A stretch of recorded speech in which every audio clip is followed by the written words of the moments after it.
है ना। चलो इसकी बात करते हैं।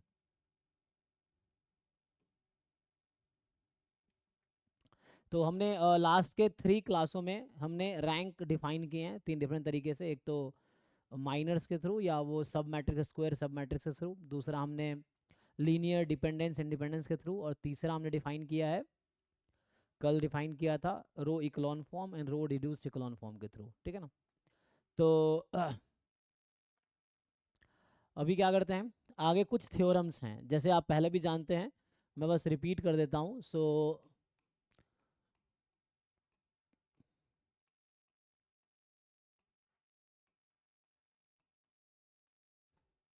कुछ रिजल्ट डिस्कस करेंगे जो रैंक के बेस पे है ना, rank of the matrix.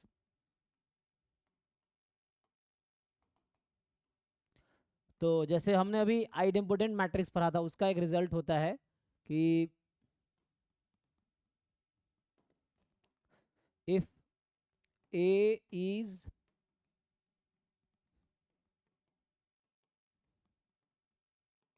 Idempotent matrix, ये क्या था, ए स्क्वायर इज इक्वल टू ए, है ना।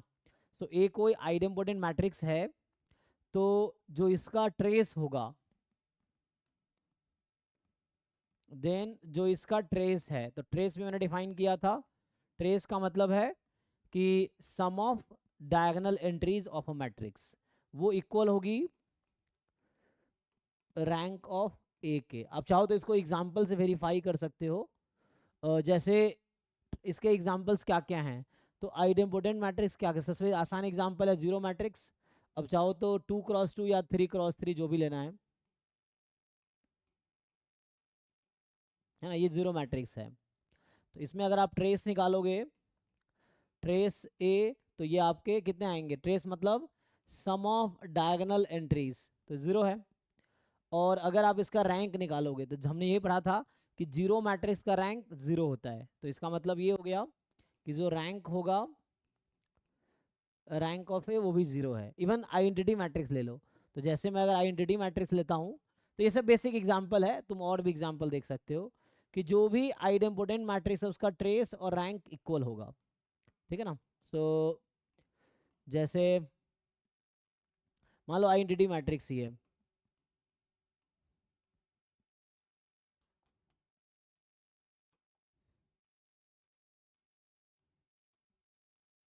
ये है मेरे पास। सो ये आइडेंटिटी मैट्रिक्स है। अब जो ट्रेस ए की होगी, सम ऑफ डायगोनल एंट्रीज, सो ये है 3, और यही इक्वल है रैंक ए के, यही इक्वल है रैंक ए के। तो जो ट्रेस है वही रैंक के इक्वल है। मतलब ये तो दो एग्जांपल है जो इस कंडीशन को सेटिस्फाई कर रहा होगा। आइडेंटिटी मैट्रिक्स क्या था कि ए स्क्वायर इज इक्वल टू ए, यही था ना। तो वैसे मैट्रिक्स जहाँ ए स्क्वायर इक्वल टू ए है ना, तो इसका डिटर्मिनेंट या तो 0 या 1 होगा, और ट्रेस जो होगा इसका वो रैंक के ही इक्वल आएगा, ये है। तो और भी मैट्रिक्स तुम बना सकते हो जो भी आइडेम्पोटेंट है, तुम चेक कर सकते हो, तो उसका रैंक और ट्रेस इक्वल, ये दो आसान से एग्जाम्पल से मैंने बता दिया, बाकी वैसे ही है। फिर जैसे दूसरा रिजल्ट अगर देखें हम कि ए कोई m क्रॉस n की मैट्रिक्स है, ठीक, ए आई जे, तो हमने क्या देखा था, ये m क्रॉस n की मैट्रिक्स है। सो देन रैंक ए की मैक्सिमम पॉसिबल वैल्यू क्या होती है इस केस में, इसमें अगर m क्रॉस n की मैट्रिक्स है तो रैंक ए की मैक्सिमम पॉसिबल वैल्यू क्या हो सकती है। हाँ, तो ये जो था minimum of m comma n, ठीक है ना। सो एम एन में जो छोटा है वो जीरो से मिनिमम जीरो हो सकती है, किसी मैट्रिक्स की रैंक मिनिमम जीरो होगी, मैक्सिमम एम एन में जो छोटा नंबर है वो हो सकती है।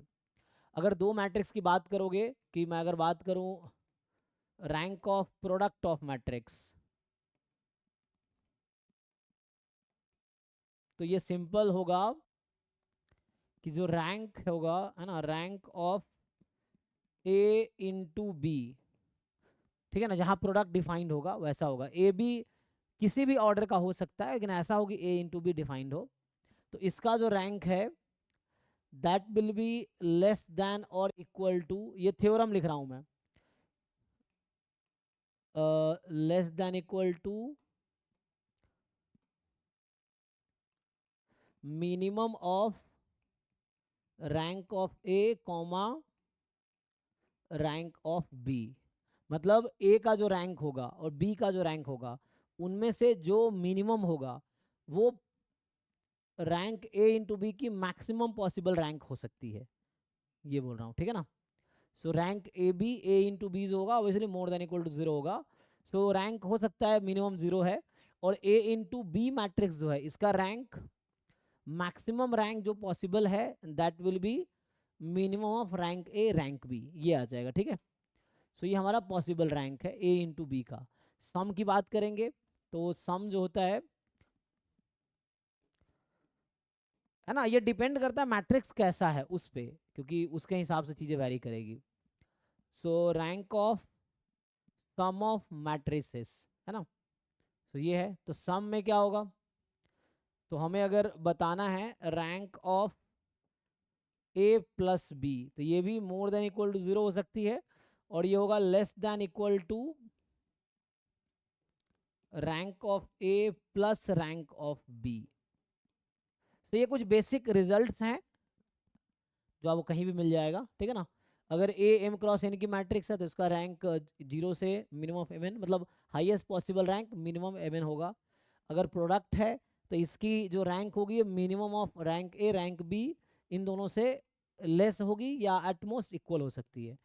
और ऐसे ही ए प्लस बी मैट्रिक्स है, इसकी rank less than equal to होगी rank A plus rank B and less than equal to, मतलब जीरो से जीरो तो मिनिमम पॉसिबल रैंक है।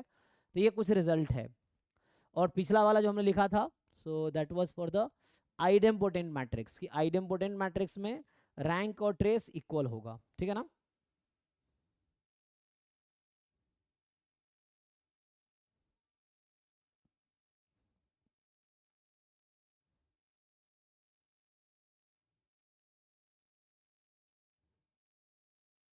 अगला लिखूं।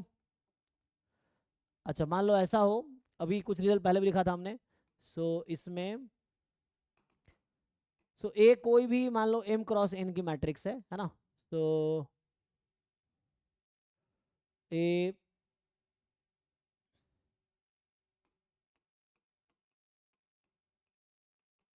हमने कहा था कि रैंक ऑफ ए जो होगा, rank A will be zero if and only if. ऐसा कब होगा, कोई भी एम क्रॉस एन की मैट्रिक्स रैंक जीरो कब पॉसिबल है। हाँ, so A has to be null matrix, zero matrix, है ना। So then A is zero matrix. So zero matrix मतलब इसके ऑल एलिमेंट्स जीरो होंगे, है ना, ये है। और एक और थ्योरम मैंने लास्ट क्लास पहले भी लिखा होगा कि जो ए है मेरे पास, अब यहाँ मैं स्क्वायर मैट्रिक्स ले रहा हूँ, let A is equal to A I J, ये n क्रॉस n है, बी अ स्क्वायर मैट्रिक्स, ठीक। तो इसमें क्या होता है कि determinant of A is equal to non zero, non zero है इफ एंड ओनली इफ, क्या रिजल्ट मिलेगा। तो रैंक के बारे में क्या कह सकते हैं, अगर डिटर्मिनेंट किसी मैट्रिक्स का नॉन जीरो है तो क्या हो सकता है। नहीं,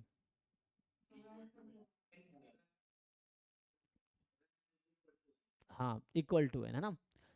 अगर ए का डिटर्मिनेंट नॉन जीरो है तो रैंक ए जो होगा वो एग्जैक्टली इक्वल टू एन होगा, मतलब फुल रैंक मैट्रिक्स बोलते हैं इसको। फुल रैंक है तो ये डिटर्मिनेंट नॉन जीरो होगी, तो मतलब है कि इन्वर्टिबल है ये, है ना। रैंक ए, है ना, इस दूसरा जगह भी लिख सकते हो, if and only if A is invertible, आप बात वही है, if and only if A inverse exist या ए इज इन्वर्टिबल। तो अगर डिटर्मिनेंट नॉन जीरो है स्क्वायर मैट्रिक्स का तो उसका रैंक एन होगा और वो इन्वर्टिबल होगा, है ना, मैट्रिक्स इज इन्वर्टिबल। इसी को दूसरे तरीके से भी लिख सकते हो आप, दैट इज, अगर मैं या इसी को मैं दूसरे थ्योरम लिखूंगा अगर मैं, कि ए कोई स्क्वायर मैट्रिक्स ही है, सो मैं बोल रहा हूँ डिटर्मिनेंट ए इज जीरो, जब भी मैं डिटर्मिनेंट की बात कर रहा हूँ तो इसका मतलब है कि वो स्क्वायर मैट्रिक्स ही होगा, क्योंकि determinant is defined only for square matrices. तो इसका मतलब है determinant A is zero if and only if. तो यहाँ पे जो आप कह रहे थे ना, यहाँ पे होगा कि rank A has to be less than N, N के इक्वल नहीं हो सकता। डिटर्मिनेंट अगर 0 है तो रैंक लेस देन एन होगा। अच्छा ए क्या है, एन क्रॉस एन की मैट्रिक्स है, तो वो अगर मुझे ऐड करना मैं ऐड कर देता हूँ ना। तो इसी थ्योरम को मैं एक्चुअली कंटिन्यू करना चाह रहा हूँ। तो यहाँ पे जैसे दो पार्ट में लिख लो, है ना, इसी को हम दो पार्ट में लिख लेते हैं। ये जैसे पार्ट 1 है और ये उसी थ्योरम का पार्ट 2 है, तो एक ही थ्योरम का दो पार्ट लिख दिया मैंने, ये चीज़ है। और इसका मतलब है A inverse does not exist, तो ये चीज़ है ना। आगे तुम ये भी कर सकते हो, इफ एंड ओनली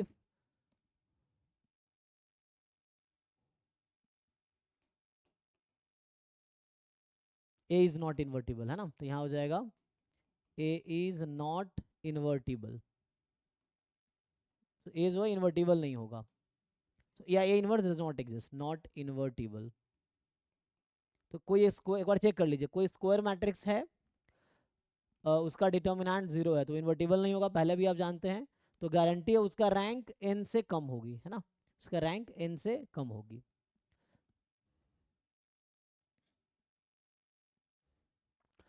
और अगर मैं थ्योरम लिखूं, मान लो इसी को कंटिन्यू करता हूं, तो ऐसा है,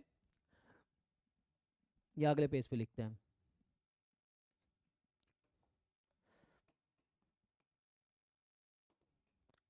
let A B n cross n matrix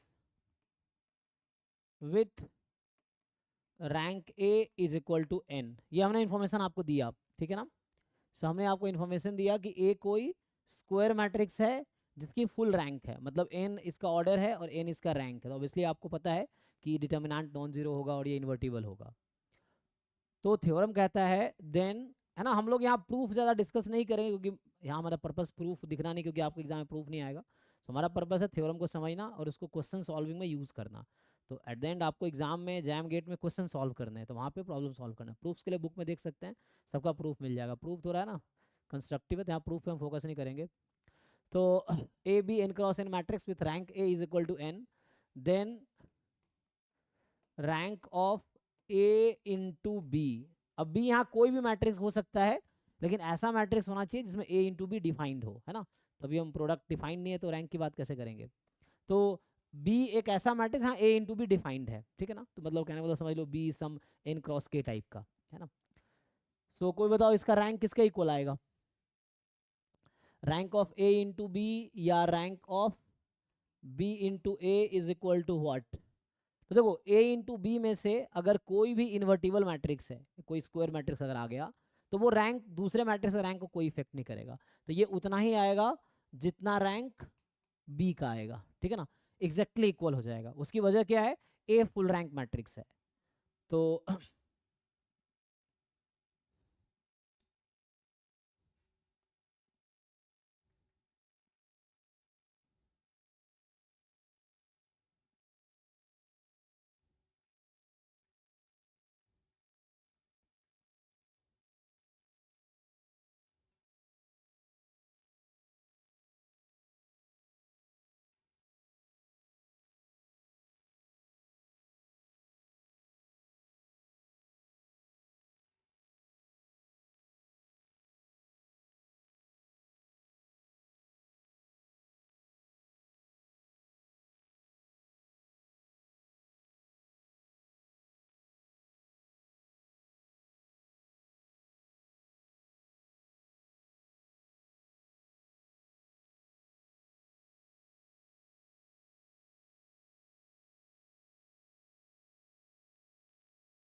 अच्छा, एक और थ्योरम ये है कि अगर ए कोई स्क्वायर मैट्रिक्स है, so let A B N cross N matrix, ठीक है ना, N cross N matrix, then rank of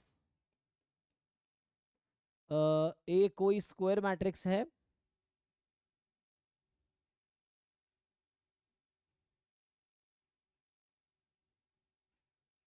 कि rank of A transpose A और रैंक ऑफ ए ट्रांसपोज ये उतना ही होगा जितना रैंक ऑफ ए होगा और उतना ही होगा जितना रैंक ऑफ ए ट्रांसपोज होगा। इन जनरल ये रिजल्ट ट्रू है, ये तो आप जानते होंगे। सो अगर ए कोई स्क्वायर मैट्रिक्स है तो ए ट्रांसपोज ए जो मैट्रिक्स आएगी उसका रैंक ए ट्रांसपोज का रैंक ए का रैंक ए ट्रांसपोज, इन चारों का रैंक हमेशा इक्वल होगा। आप जैसे इन सबको अगर वेरीफाई करना हो तो अपनी मर्जी से आप कोई भी मैट्रिक्स बना लो और आप चेक करो एलएचएस आरएचएस सब इक्वल आएगा, है ना, क्योंकि थ्योरम से ऐसा कोई काउंटर एग्जाम्पल नहीं होगा। तो आप कोई भी एग्जाम्पल ऐसा बना के आप वेरीफाई करके देख सकते हैं, ये चीज़ है। और बाकी तो आप जानते ही हैं ए कोई स्क्वायर मैट्रिक्स है तो ये स्क्वायर नहीं भी है तब भी इक्वल है ना। तो यहाँ जो मैं लिख रहा था, यहाँ मैं लिख रहा था कि ए कोई एम क्रॉस एन मैट्रिक्स है, एक तो ये है। इसी में आप अगर कंटिन्यू दूसरा पार्ट में अगर लिख दूं कि हमें पता है कि रैंक ऑफ ए ट्रांसपोज हमेशा इक्वल होगा रैंक ऑफ ए के, चाहे वो किसी ऑर्डर की मैट्रिक्स हो, है ना, मैट्रिक्स किसी भी ऑर्डर की हो, एम क्रॉस एन भी है स्टिल, जो रैंक ऑफ ए और ए ट्रांसपोज हमेशा इक्वल होगा, ठीक है ना। ए का रैंक अगर स्क्वायर मैट्रिक्स है डिटर्मिनेंट भी दोनों का इक्वल होता है।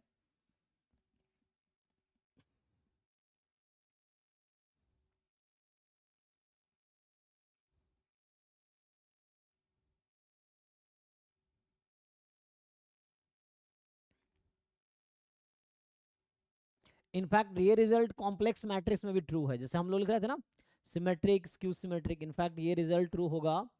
कहाँ गया, तो ये वाला रिजल्ट जो है इसको एक्सटेंड करे तो ये पहला पार्ट ये है, दूसरा इवन इसका आप अगर इसको एक्सटेंड कर देते हैं rank of A star A, so A star A क्या था, ट्रांजुगेट था, ट्रांसपोज प्लस कॉन्जुगेट। तो अगर ए कोई कॉम्प्लेक्स वैल्यूड मैट्रिक्स है जिसमें कॉम्प्लेक्स एंट्रीज है, कॉम्प्लेक्स एंट्रीज हो सकती है, तो उस केस में इसका रैंक भी आपका इक्वल आएगा। तो रैंक ऑफ ए स्टार ये सेम ही होगा जो रैंक ऑफ ए होगा and that will be equal to rank of A star, ठीक है ना। तो स्टार क्या है, transpose and conjugate together, so transjugate बोलते हैं इसको, ठीक है ना। एक मिनट थोड़ा रुक जाओ।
ओके तो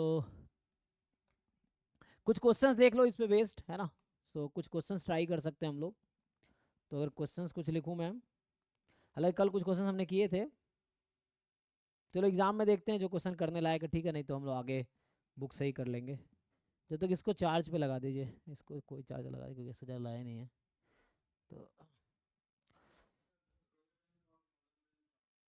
हाँ, रो रैंक कॉलम हमने कल ही डिफाइन किया था। कोई और बताओ भाई, आप में से कोई बताओ, what is row rank, what is column rank. परसों डिफाइन किया था हमने, कल कल या परसों, परसों डिफाइन किया था। हम्म, सेम ही रहेगा। अभी डेफिनेशन आपको पता है या नहीं पता है।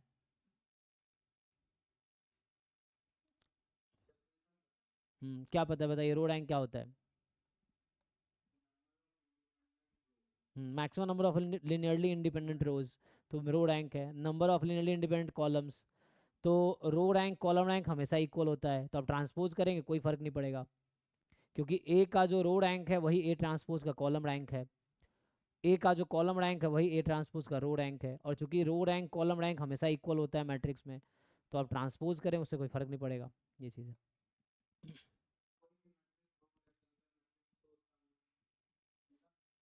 जी जी, ये मैंने थ्योरम क्लास में लिखा है, आप क्लास में ध्यान नहीं देते हैं शायद। हमने क्लास में थ्योरम लिखा है, वो आप चेक कर सकते हैं, row rank is equal to column rank is equal to A. आप चाहो तो परसों वाला क्लास नोट्स खोल के देखो, उसमें थ्योरम लिखा हुआ है ये, कि कोई भी मैट्रिक्स हो, किसी भी ऑर्डर की मैट्रिक्स हो, रो रैंक कॉलम रैंक हमेशा इक्वल होगा और वो रैंक के इक्वल आएगा। तो हमने 3 तरीके से रैंक पढ़े थे ना, कोई भी तरीके से लगाओगे तो वही बात है। तो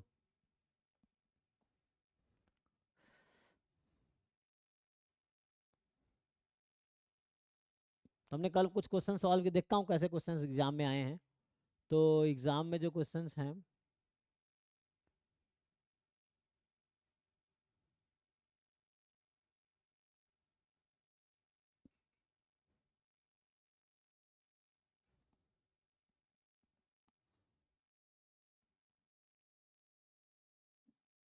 जी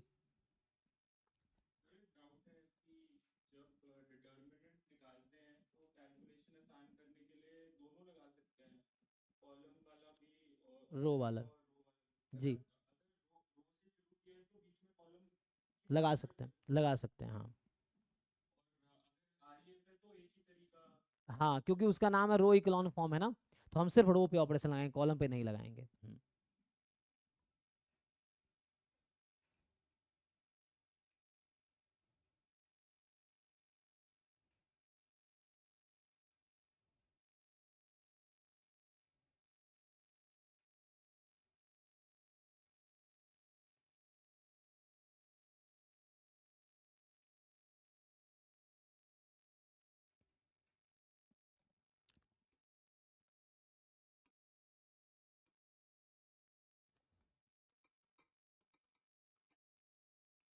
तो हम लोग कल कुछ क्वेश्चन सॉल्व कर रहे थे ना, तो उसमें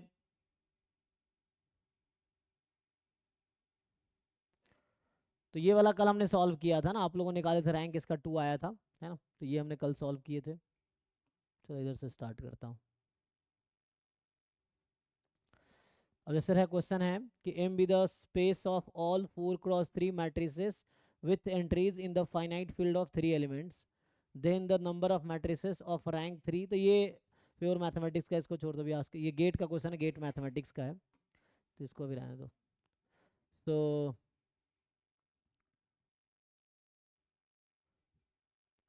ये लीनियर ट्रांसफॉर्मेशन ये जैम में नहीं है ना, जैम में अभी नहीं है लीनियर ट्रांसफॉर्मेशन, ये सिलेबस में नहीं है अभी।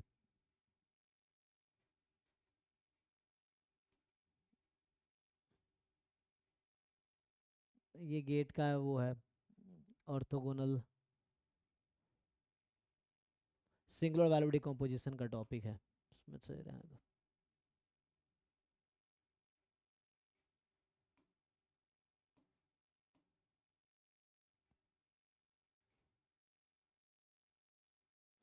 देखो अभी मैंने एक थ्योरम लिखाए थे ना, ये भी गेट 2023 में आया हुआ है, देखो क्या कह रहा है ये, A and B be two N cross N real matrices if B is invertible, the rank of B A is equal to rank A. ये आपको चुनना है कौन सा ऑप्शन ट्रू है, which of the following statement is are true. तो ये theorem ही है, अब देखो थ्योरम ही डायरेक्ट इन्होंने ऑप्शन में दे दिए कि आपको याद है कि नहीं है। दूसरा ये सिस्टम ऑफ इक्वेशन का है, तो सिस्टम ऑफ इक्वेशन जब पढ़ेंगे तब देखेंगे।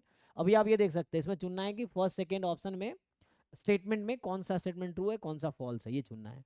तो पहला तो वो जो थ्योरम हमने लिखा है कि ए बी में से जैसे बी इन्वर्टिबल है, तो इन्वर्टिबल कब होगा, जब बी का रैंक एन होगा, तो वो ए के रैंक को कोई इफेक्ट नहीं करेगा, तो rank of B A rank of A B rank A के ही इक्वल होगा, क्यों, क्योंकि बी इन्वर्टिबल है।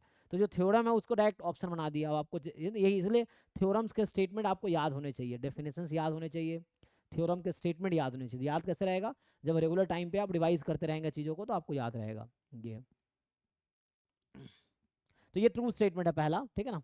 सो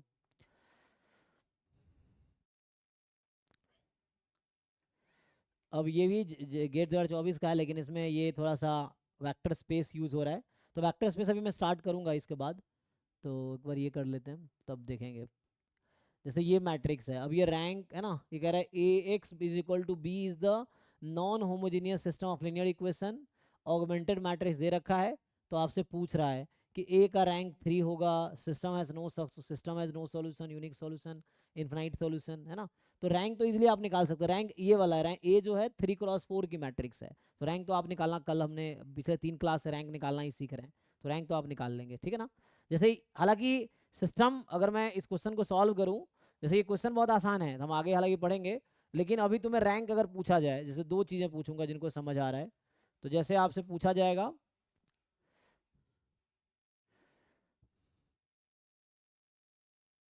देखो ये जो है, ये क्वेश्चन आपको दिख रहा है, इसमें जो, इसमें there are two things, one एक है ए, ये क्या मैट्रिक्स है, this matrix is actually, system of equation आगे पढ़ेंगे, बस मैं ये बता रहा हूँ, ए ऑगमेंटेड बी है ये। अब तुमसे मैं दो क्वेश्चन पूछता हूँ, पहला क्वेश्चन है what is rank of A, और दूसरा क्वेश्चन है what is rank of A augmented B. मतलब ये खुद एक मैट्रिक्स है, let's say A augmented B का नाम मैं एम रख दिया फॉर एग्जांपल। सो ए का मतलब है, ए मींस दिस मैट्रिक्स, है ना, ए इज दिस मैट्रिक्स, ठीक है ना, और B is this one, B is this one. तो ऑगमेंटेड मैट्रिक्स ये आगे डिस्कस करेंगे क्या है। तो अभी आपसे पूछा गया है दो क्वेश्चन कि what is the rank of A and what is rank of A augmented B. A की रैंक 2 है और ए ऑगमेंटेड बी की,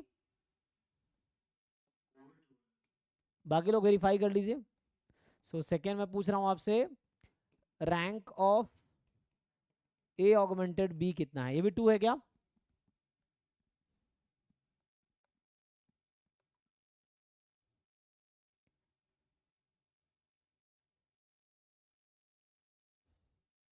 बाकी लोग वेरीफाई कर दो, जो ये कह रहा है सही कह रहा है या नहीं।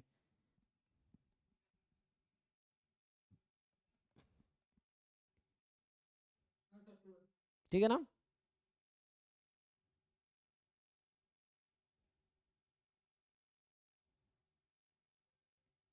अब जिन लोगों को सिस्टम ऑफ इक्वेशन का आइडिया हो, वो डायरेक्ट आंसर भी बता सकते हैं, क्योंकि इसी पे डिपेंड करता है कि कितने सॉल्यूशन होंगे, है ना, इसी पे डिपेंड करता है ना कितने सॉल्यूशन होंगे।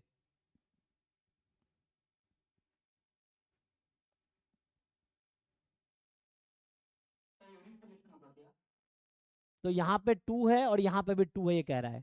तो हम आगे हालांकि पढ़ेंगे, लेकिन अभी इसमें कुछ नहीं है। इसमें ये 3 थ्योरम जो लिखेंगे, ए का रैंक ए ऑगमेंटेड बी के इक्वल है, और ए किस ऑर्डर की मैट्रिक्स है, व्हाट इज द, ए का ऑर्डर क्या था, what was the order of A, 3x4 ना, 3x4 है, हाँ है ना। और ए ऑगमेंटेड बी जो था वो है, वो किस ऑर्डर की मैट्रिक्स है, वो है 3x5 की, ठीक है ना। ए मैट्रिक्स 3x4 की है, ए ऑगमेंटेड भी 3x5 की है। ये दो अलग अलग मैट्रिक्स है, ये एक मैट्रिक्स का नाम चाहो तो बी मैट्रिक्स रख दो, इसका नाम एम मैट्रिक्स रख दो। जैसे मैंने कहा मान लो एम मैट्रिक्स है, सपोज दिस इज एम, ये है। तो ये तुम समझ सकते हो कि एम मैट्रिक्स, ये पूरा एम मैट्रिक्स है। सो एम मैट्रिक्स में ए जो है एक सब मैट्रिक्स है इसका, है ना, ये भी कह सकते हैं। तो एनीवे जो भी है, सो क्वेश्चन ये है, अब दोनों का रैंक इक्वल आ गया, क्या होगा, यूनिक सॉल्यूशन होगा, ये रैंक इक्वल होता है तो।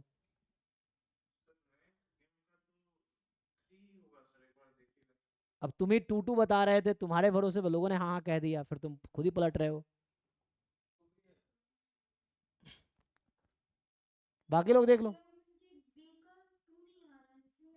वही पूछ रहा हूँ, चेक करो, ए का रैंक अलग निकालना है, ए ऑगमेंटेड बी का अलग निकालना है। ए का रैंक का मतलब इस मैट्रिक्स का रैंक। तो वही तो बोल रहा हूँ, चेक करो ठीक से, नहीं तो फिर मैं निकालता हूँ, ये है। तो पहले तो ये सही से डिसाइड करोगे तभी तो आगे सॉल्यूशन। इसमें कुछ नहीं है, इतना ही बता देगा कि यूनिक सॉल्यूशन है कि नो सॉल्यूशन है कि इनफिनाइट सॉल्यूशन है, वो हम आगे पढ़ेंगे हालांकि, लेकिन अभी जस्ट एज अ ब्रीफ जिन लोगों को पहले से आइडिया है वो देख सकते हैं। अब बाकी रैंक तो निकालना, हम रैंक तो हमने पढ़ा है सीखना, तो रैंक ही निकालना पड़ेगा इस क्वेश्चन को सॉल्व करने के लिए। जब भी करेंगे सॉल्व इसको, तब भी हम रैंक ही निकालेंगे, रैंक ही डिसाइड करेगा कि इनमें से कौन सा ऑप्शन ट्रू है। चारों ऑप्शन रैंक के बेस पे ही डिसाइड होगा, क्योंकि वो थ्योरम अभी नहीं बताया है, ये है। तो मैं सॉल्व करूँ या समझ आ रहा है तुम लोगों को?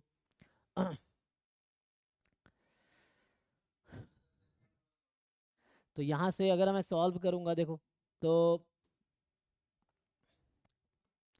अगर हम ए ऑगमेंटेड बी की बात कर रहे हैं, ठीक है ना, तो हम पूरे मैट्रिक्स मतलब ए ऑगमेंटेड बी का मतलब 3x5 की मैट्रिक्स, और ए मैट्रिक्स मतलब 3x4 की मैट्रिक्स। ए में सिर्फ 4 कॉलम है और ए ऑगमेंटेड में 5 कॉलम है, वो लास्ट वाला कॉलम इंक्लूड हो गया ऑगमेंटेड मैट्रिक्स में। तो दो अलग अलग मैट्रिक्स है। तो जैसे ए ऑगमेंटेड बी की अगर हम बात कर रहे हैं, सो मेरे पास है, अभी मैं यही डायरेक्टली, ये हमारा ए ऑगमेंटेड बी है, मैं सीधा ऑपरेशन लगाऊंगा इस पर, ठीक है। देखो तो इसमें क्या है, हमें क्या करना होता है, मुझे कोशिश करना है इसको ब्रेक करने का, रो इकोलॉन फॉर्म में कन्वर्ट करना है। तो पहला तो 1 है ही, तो फर्स्ट रो को ऐसे ही रखो, 1 1 -2 1 1, ठीक है ना। बीच में एक लाइन खींच देता हूँ, चलो। तो अब मैं क्या करूँगा, सेकेंड रो में से सेकेंड रो को फर्स्ट रो में ऐड कर दिया, या समझो सेकेंड रो चेंजेस एज, सो रो 2 चेंजेस एज रो 2 प्लस रो 1, ठीक है, ऐसा करो। तो ये 0 हो गया, 3 हो गया, 1 हो गया, 0 हो गया, 1 हो गया, ठीक। चेक कर लो एक बारी। सो हमने ऐड कर दिया इसको, और अब क्या करना है, जो थर्ड रो उसको रहने दो, 0 3 1 0 -1, ठीक। तो ये पाइवट एलिमेंट आ गया, मतलब लीडिंग एंट्रीज फर्स्ट रो की है, ये लीडिंग एंट्री सेकेंड रो की है। अब मुझे इस 3 के हेल्प से इसको 0 बना लेना है, ठीक है ना। तो एक बार और मैं ऑपरेशन लगा देता हूँ, ठीक है। सो अभी क्या करते हैं, इसमें मैं ऑपरेशन लगा देता हूँ कि थर्ड रो को चेंज कर लो, third row minus second row, तो अब ये मैट्रिक्स बन के आ जाएगी। सो ये 1 1 -2 1 1 और 0 3 1 0 1, और यहाँ से 0 0 घटा रहे हैं ना, 0 0, और इसको घटाइए इसमें से -2, ठीक है। तो अभी आप समझो, मुझे इस पूरे मैट्रिक्स को देखना है। ये लाइन आप हटा भी सकते हैं, अगर आपको रैंक डिसाइड करने में लाइन अगर प्रॉब्लम क्रिएट कर रहा हो, तो आप लाइन हटा दीजिए, लाइन से हमें कोई प्रॉब्लम नहीं है, एक मैट्रिक्स है ये, ठीक है ना। So if you want you can remove this line also, ये एक मैट्रिक्स है, सिंपल। तो अब आप समझिए, सो फर्स्ट रो की लीडिंग एंट्री, सेकेंड रो की लीडिंग एंट्री, थर्ड रो की लीडिंग एंट्री, ठीक है। सो यहाँ पे क्या है, जब हम मैट्रिक्स ए की बात कर रहे हैं तो हम सिर्फ इसकी बात करेंगे, हम इसको इग्नोर करेंगे, क्योंकि मैट्रिक्स ए मेरा इतना ही है। तो मैट्रिक्स ए का जो ऑगमेंटेड मतलब क्या बोलते हैं, रो इक्लॉन फॉर्म जो आएगा, या रो इक्लॉन फॉर्म, हाँ ये है हमारे पास है। तो इसमें रैंक 2 है, क्योंकि there are 2 non zero row in A. So number of non zero row in row echelon form is called rank of the matrix. तो ए का रैंक 2 है यहाँ से। सो अगर मैं ए की जस्ट बात करूँ, सो रैंक ए का 2 है, और अगर मैं बात करता हूँ रैंक ए ऑगमेंटेड बी, मतलब एक कॉलम ऐड कर दिया उसमें, ये समझो। तो अब मुझे इस पूरे मैट्रिक्स की बात करनी है। सो अगर फुल मैट्रिक्स की बात करेंगे, तो रो 1 में एक लीडिंग एंट्री है, रो 2 में, रो 3 में। So number of non zero row in the row echelon form. So 3x5 की मैट्रिक्स में लास्ट वाला रो है वो नॉन जीरो मैट्रिक्स है, ठीक है ना, तो इसलिए इसका रैंक 3 है। अब जब ए का और ए ऑगमेंटेड बी का रैंक डिफरेंट आ जाता है तो क्या होता है, क्या सॉल्यूशन आता है इनमें से,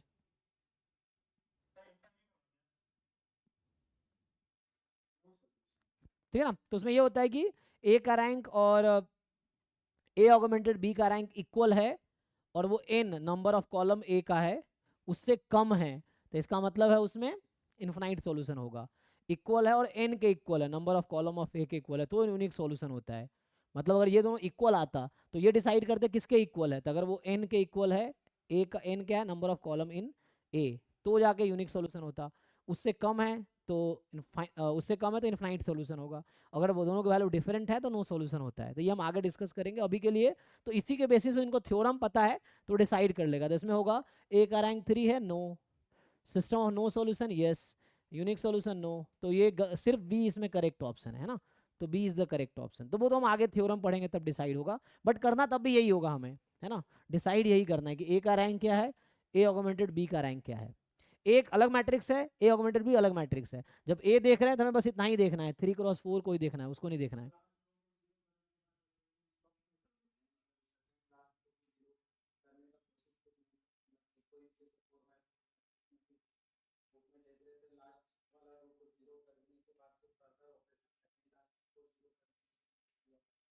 नहीं नहीं, आप आगे क्या चाहते हैं, किसको मैं जीरो करूं आगे,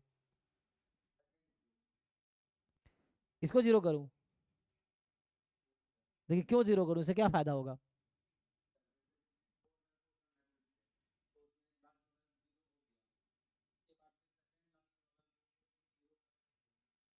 लेकिन क्यों हम 0 करेंगे, 0 होगा ही नहीं, ये 0 बनेगा ही नहीं। है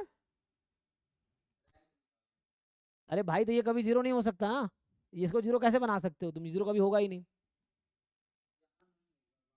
तो उससे क्या ही फर्क पड़ेगा हमें, हम क्यों अपना टाइम वेस्ट करेंगे। हमने ये पढ़ा है कि रो इकोलॉन फॉर्म में number of non zero row is the rank. और कल ही हम रो इकोलॉन फॉर्म पढ़ा था, वो 3 कंडीशन था, आपने बताया था कि तीसरा कंडीशन दूसरा सेटिस्फाई तीसरा भी ट्रू है, तो रो इकोलॉन फॉर्म में है कि नहीं है। तो हमारी जो जरूरत है यही पूरी हो गई, तो हम क्यों टाइम वेस्ट करेंगे एग्जाम में, हमें जितनी जरूरत है उतना ही काम करेंगे ना। तो हमको है कि इसको रो इकोलॉन फॉर्म में कन्वर्ट कर लेना है। तो रो इकोलॉन फॉर्म क्या था कि एक तो जो भी लीडिंग एंट्री है उसके नीचे के एलिमेंट 0 होने चाहिए, लीडिंग एंट्री नीचे 0 नीचे 0, इसके नीचे है ही नहीं तो कोई दिक्कत नहीं। दूसरा था कि जो भी फर्स्ट रो की लीडिंग एंट्री है, जो पहले रो आ रहे हैं उसकी लीडिंग एंट्री पहले होंगी, बाद वाले रो की लीडिंग एंट्री बाद में होगी। तो फर्स्ट रो की लीडिंग एंट्री फर्स्ट कॉलम में, सेकेंड रो की लीडिंग एंट्री सेकेंड कॉलम में, थर्ड रो की leading entry fourth fifth column में है, कोई दिक्कत नहीं है, सेटिस्फाई कर रहा है। तीसरा ये था कि लीडिंग एंट्री के नीचे का एलिमेंट 0 होगा। अच्छा एक और था कि ऑल 0 रोज आ रहा है बॉटम, तो हम क्यों टाइम वेस्ट करेंगे, तो आप जो कहना चाह रहे हैं वो करेंगे हम जब उसको रो रिड्यूस इकोलॉन फॉर्म निकालेंगे। लेकिन हमें रैंक, जब यहीं से रैंक मुझे मिल गया तो हम क्यों आगे टाइम वेस्ट करेंगे, ये चीज़ें हैं। So rank is the number of non zero rows in the row echelon form. अब रो इकोलॉन फॉर्म का कंडीशन 3 है, वो याद रखना है आपको उसके हिसाब से। तो ये रो इकोलॉन फॉर्म में आ चुका है ये, तो बस इसी के बेसिस पे हमने रैंक बता दिया कि ये ए मैट्रिक्स में 2 ही लीडिंग एंट्री है, नॉन जीरो रो है, ए में सिर्फ 2 नॉन जीरो रो है तो रैंक 2 है। ए ऑगमेंटेड बी में first row second row third row ये नॉन जीरो एलिमेंट है, तीसरा रो भी नॉन जीरो है तो इसलिए रैंक 3 है। अब आगे करना आप कर सकते हो, कोई दिक्कत नहीं है, आप इसके हेल्प से इसको 0 बना सकते हो, फिर आगे और भी काम कर सकते हो, क्यों इतना टाइम वेस्ट करें, एग्जाम में बहुत सारे और भी क्वेश्चन होंगे सॉल्व करने के लिए।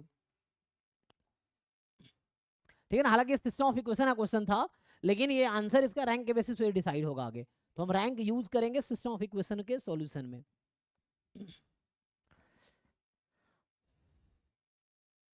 ठीक है ना, बाकी आगे मैं रिपीट करूंगा, लेकिन अभी जो मैंने यूज किया, जो मैं आपको बता रहा हूँ आंसर क्यों है, इसमें ये होता है कि मैं आगे बता देता हूँ। जैसे क्या है कि कोई सिस्टम ऑफ इक्वेशन है A X is equal to B, और इसमें अगर ऐसा होता है, जो कि आगे मैं रिपीट करूंगा लेकिन एक बार अभी भी बता देता हूँ, बाद में बताऊंगा तो आपको याद आएगा।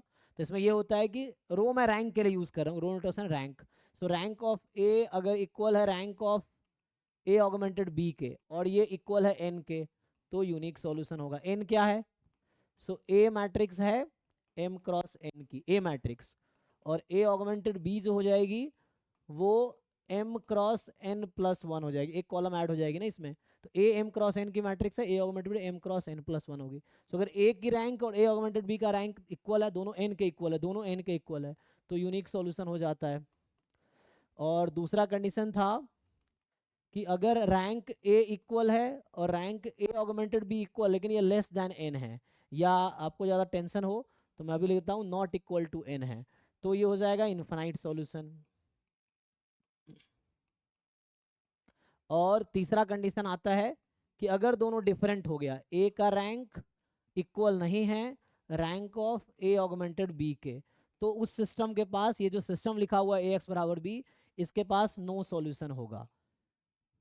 ठीक है ना, तो ये थ्योरम है जिसके बेस पे आप पिछले क्वेश्चन का आंसर बता सकते थे। लेकिन सब लोगों ने नहीं पढ़ा हुआ है तो कोई बात नहीं है, जिन लोगों ने पढ़ा है ठीक है, नहीं पढ़ा तो अभी मैं बता दिया हूँ, बाद में फिर से बताऊंगा जब सिस्टम ऑफ इक्वेशन डिस्कस करेंगे तो। ठीक है ना, तो ये सिस्टम है ए एक्स बराबर बी, तो इस तरह से है। तो चूंकि यहाँ पे ए का रैंक 2 आया था, ए ऑगमेंटेड बी 3 आया था, दोनों डिफरेंट है, तो सिस्टम के पास नो सॉल्यूशन होगा ये। ठीक है भाई, चलो। तो ये है ना, ये आई थिंक गेट का क्वेश्चन है या जैम का भी हो सकता है, पता नहीं, जैम या गेट किसी का क्वेश्चन होगा ये। तो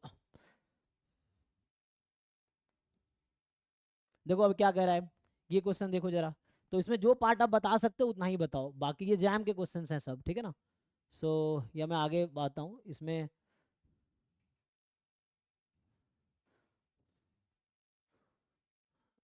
अब देखो इस तरह क्वेश्चन एग्जाम में आते हैं, थ्योरेटिकल क्वेश्चन, तो ये थ्योरेटिकल हो गया, कोई मैट्रिक्स नहीं दिया आपको, आपसे चेक करना चाह रहा है कि आपको थ्योरम्स याद है कि नहीं याद है, ये बिल्कुल थ्योरम बेस्ड क्वेश्चंस हैं, तो थ्योरम के बेस पे आपको आंसर बताना है। जिन लोगों को आइडिया है बताओ। अब इसने कहा है कि if the determinant of n cross n matrix is 0, determinant A की 0 है, तो आप क्या जानते हैं ए का रैंक क्या हो सकता है? हाँ, तो ए का रैंक जो है, रैंक ए की जो पॉसिबिलिटी है, मैं ऐसे लिख देता हूं। तो हमने कहा था डिटर्मिनेंट 0 नहीं होगा तो रैंक n होगा, गारंटी है। अगर डिटर्मिनेंट 0 है तो n नहीं होगा, तो n से कम होगा। तो रैंक ए हो सकता है 0 1 2 अप टू n-2 n-1। तो यहां तक कुछ भी हो सकता है, बस n नहीं हो सकता है ना। इन जनरल रैंक ए का रेंज क्या होता है? 0 से लेके, चूंकि इसका n क्रॉस n मैट्रिक्स है, तो यहाँ पे रैंक 0 से n तक हो सकता है। टोटल पॉसिबिलिटी किसी n क्रॉस n की मैट्रिक्स है तो उसकी रैंक 0 हो सकती है, 1 हो सकती है, 2 हो सकती है, 3 हो सकती है, मैक्सिमम n हो सकती है, n क्रॉस n की मैट्रिक्स है तो ये है। लेकिन अगर डिटर्मिनेंट 0 हो गया तो बस इसमें होता है कि रैंक ऑफ n नहीं हो सकती, ये है, n को छोड़ के कुछ भी हो सकती है। तो n को छोड़ के 0 1 2 3 अप टू n-1 कुछ भी हो सकती है। अब ये क्या ऑप्शन कह रहा है कि rank A less than equal to n-2 है, ट्रू या फॉल्स?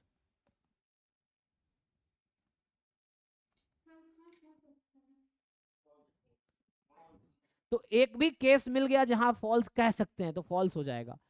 देखिए लाखों चीजें ट्रू कह रही हैं, स्टिल ऑप्शन ट्रू हो सकता है ना हो, लेकिन एक आपको ऐसा क्लू मिला जिसके थ्रू वो फॉल्स हो सकता है, तो वो फॉल्स है।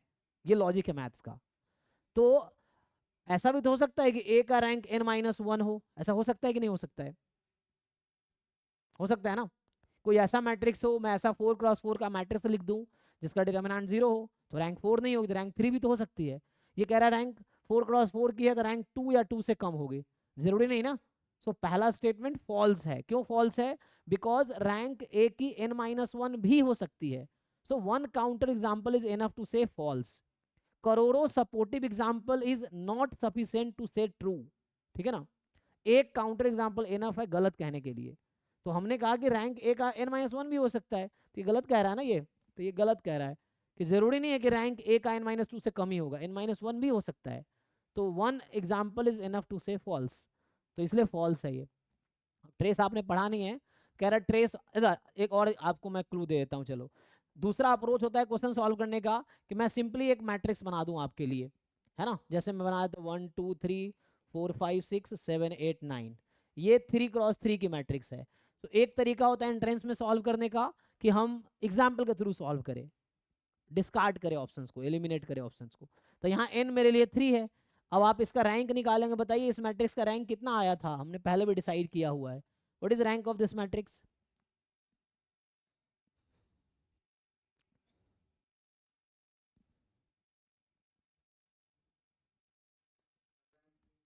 What is determinant of this matrix and what is rank of this matrix? Determinant 0 और रैंक आप निकालेंगे तो 2 आएगा। ठीक है, चाहे किसी भी तरीके से निकालिए, लिनियरली इंडिपेंडेंट से या सब मैट्रिक्स से या आप डिपेंडेंट इंडिपेंडेंट से, है ना। तो या रो इक्लोन फॉर्म से किसी से भी निकालेंगे 2 ही आएगा। तो यहाँ रैंक तो 2 है, लेकिन ये पहला ऑप्शन क्या कहना चाह रहा है? पहला ऑप्शन कहना चाह रहा है कि rank A less than equal to n-2 होगा। n क्या है? 3, तो rank less than equal to 1 होगा, और यहाँ तो रैंक 2 आ गया। तो ये मेरा एक काउंटर एग्जाम्पल, ये मैं कह रहा था हो सकता है n-1, तो मैंने एग्जाम्पल बना दिया आपके लिए। तो ये एग्जाम्पल कह रहा है पहला ऑप्शन फॉल्स है। अब चलो इसी एग्जाम्पल के बेस में बाकी ऑप्शन चेक करता हूँ। ये कह रहा है ट्रेस ऑफ ए 0 होगा। What is trace of this matrix?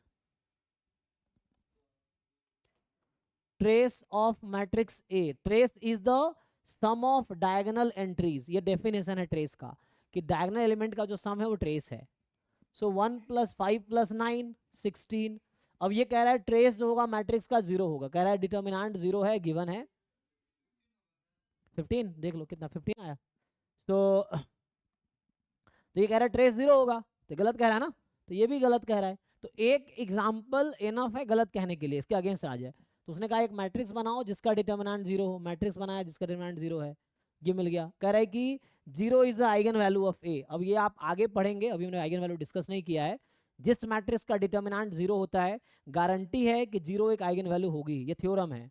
तो इस बेसिस पे ये ट्रू हो जाएगा, क्योंकि डिटर्मिनेंट होता है प्रोडक्ट ऑफ आइगन वैल्यूज, और ये डिटर्मिनेंट 0 है।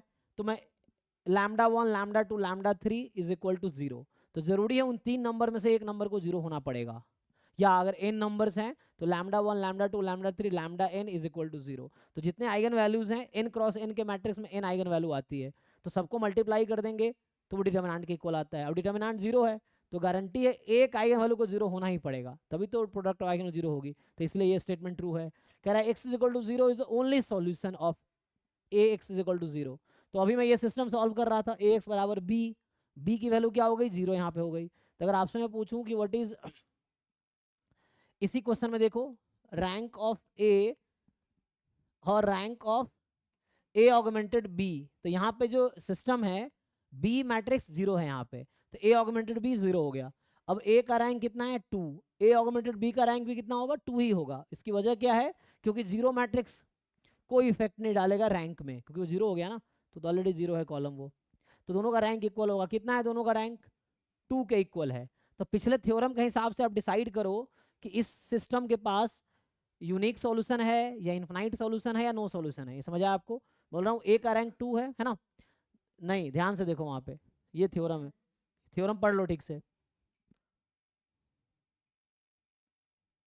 यहाँ बी के जगह 0 हो गया जस्ट, ठीक है ना? एक बार पढ़ लो, अब बताओ क्या होगा, है ना? n बराबर 3 है मेरा यहाँ पे, तो रैंक ए ऑगमेंटेड बी और n के इक्वल आता, तब जाके हम बोलते कि यूनिक सॉल्यूशन है। लेकिन यहाँ पे तो n 3 है और यहाँ 2 आ गया, तो लेस देन 3 है, तो इसके पास कितने सॉल्यूशन है? इन्फिनाइट सॉल्यूशन है।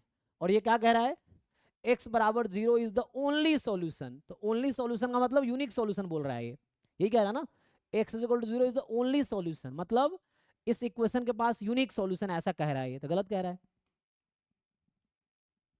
तो इस तरह से एग्जाम में एक एक ऑप्शन, हमने एक एग्जांपल लेके ऑप्शन हो गया। अब हर ऑप्शन को अगर आप प्रूफ करने चलेंगे तो आपको इसमें आधा घंटा लग जाएगा, तो आधे घंटे में एक करेंगे तो 3 घंटे में 6 क्वेश्चन करके आएंगे एग्जाम में 60 क्वेश्चन है जैम में, और 6 ही क्वेश्चन आपसे होगा अगर आप प्रूफ करने लगे हर ऑप्शन को तो।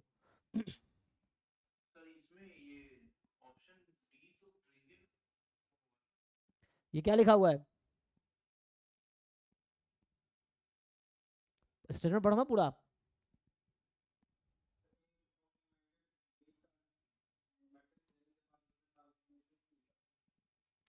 ट्रांसफॉर्मेशन कर सकते हैं, कहाँ नहीं करते हैं, करो ना, क्यों नहीं कर सकते? कहाँ नहीं करते, हमने किया तो है यहाँ पे, कहाँ नहीं करते हैं, यहाँ तो किया तो मैंने, ए ऑगमेंटेड बी में ट्रांसफॉर्मेशन, ए ऑगमेंटेड बी में ट्रांसफॉर्मेशन किया था मैंने, करते तो हैं।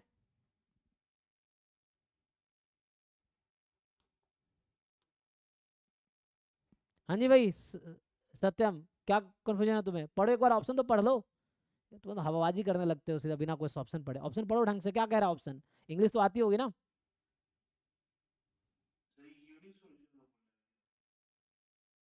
पूछ रहे हो कि बता रहे हो? ये बता, ऑप्शन तुमने पढ़ा ढंग से?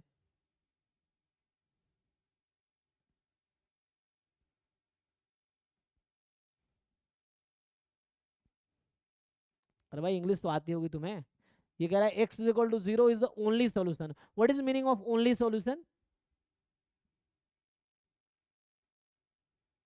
जिन लोग थोड़ी बहुत इंग्लिश आती होगी पता तो होगा मीनिंग, ओनली ओनली सॉल्यूशन का क्या मतलब है? बोल रहा है एक ही सॉल्यूशन, ये कहना चाह रहा है इसके पास एक ही सॉल्यूशन है, वो x बराबर 0 है।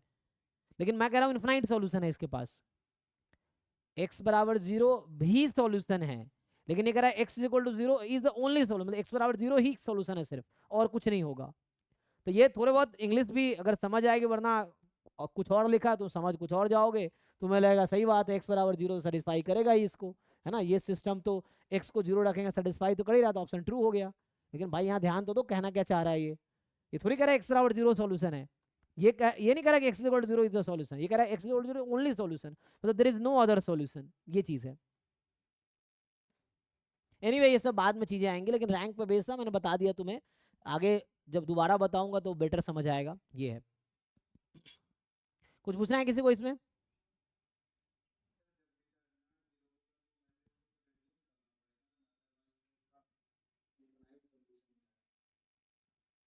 क्यों रिड्यूस करना, नो सॉल्यूशन भी तो आ सकता है।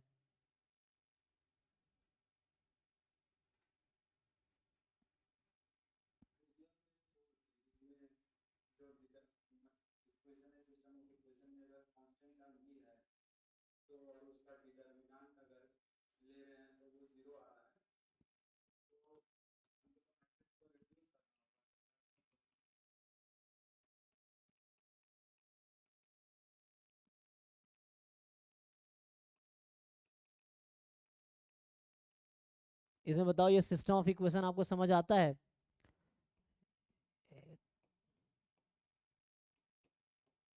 बताओ इसमें डिटर्मिनेंट ए की कितनी आएगी, और इस सिस्टम के पास कितने सॉल्यूशन है, अगर सॉल्व करके बताओ। आप अभी क्या कह रहे थे कि इनफाइनाइट सॉल्यूशन आएगा हमेशा, अभी कह रहे थे ना कि डिटर्मिनेंट अगर जीरो हो गया तो हमेशा इनफाइनाइट सॉल्यूशन आएगा, तो ये काउंटर एग्जांपल है उसका।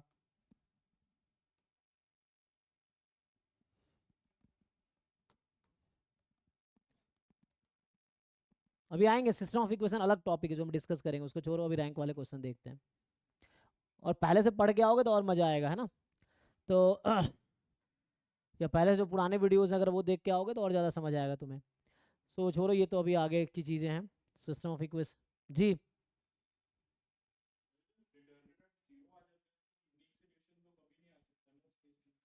हाँ, डिटर्मिनेंट जीरो आ गया, यूनिक सोल्यूशन कभी नहीं आएगा, एग्जैक्टली तो वो हम आगे पढ़ेंगे। A X is equal to B system है जहाँ ए स्क्वायर मैट्रिक्स है, तो अगर डिटर्मिनेंट जीरो आ गया, तो हमने ये क्लास 12th में पढ़ा हुआ है, ये सब चीज़ें 11th 12th क्लास में थी, अगर जिन लोगों को याद हो। और अभी नहीं याद हो, मैं फिर से कहूँगा, क्लास 12th में चैप्टर 4 है डिटर्मिनेंट, उस चैप्टर 4 की लास्ट एक्सरसाइज है 4.6, जो टॉपिक का नाम है सिस्टम ऑफ लीनियर इक्वेशन। उसमें ये सब चीज़ें हैं जो मैं अभी लिख रहा हूँ, ये क्लास 12th में है वहाँ पे। आप चाहो तो एनसीईआरटी अगर आपके पास हो किसी के पास, तो क्लास 12th का एनसीईआरटी खोलो, उसका चैप्टर 4 खोलो, और देखो जो सब लिखा हुआ है जो मैं भी लिख रहा हूँ। इसमें ये था कि A X is equal to B एक सिस्टम है, और है ना, जो लोग रिवाइज किया उनको पता होगा, जो लोग रिवाइज नहीं कर रहे हवा में उड़ रहे होंगे उनको पता ही नहीं है। रिवाइज कर लो, थोड़ा देख लो, समझ आ जाएगा, 11th 12th क्लास में चीज़ें हैं।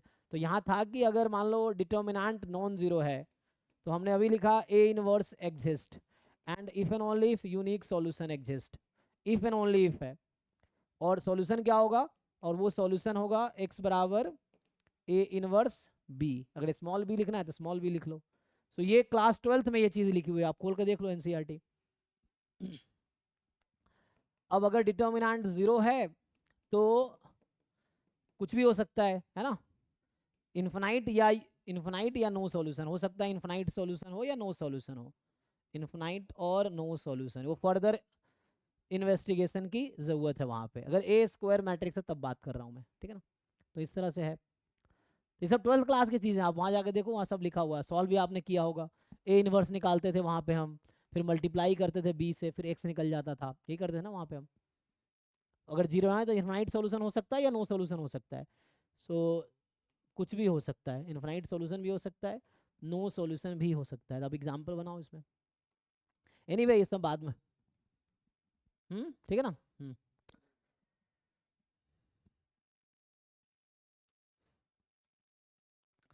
तो ये तो आपने अभी कल ही शायद सॉल्व किया था, हमने कल किया था ना क्वेश्चन, देखो कि इसका रैंक क्या होगा, किया था कि नहीं, मुझे याद है कल ही किया था शायद, ठीक है। छोड़ो, कल हमने सॉल्व किया था ये क्वेश्चन। तो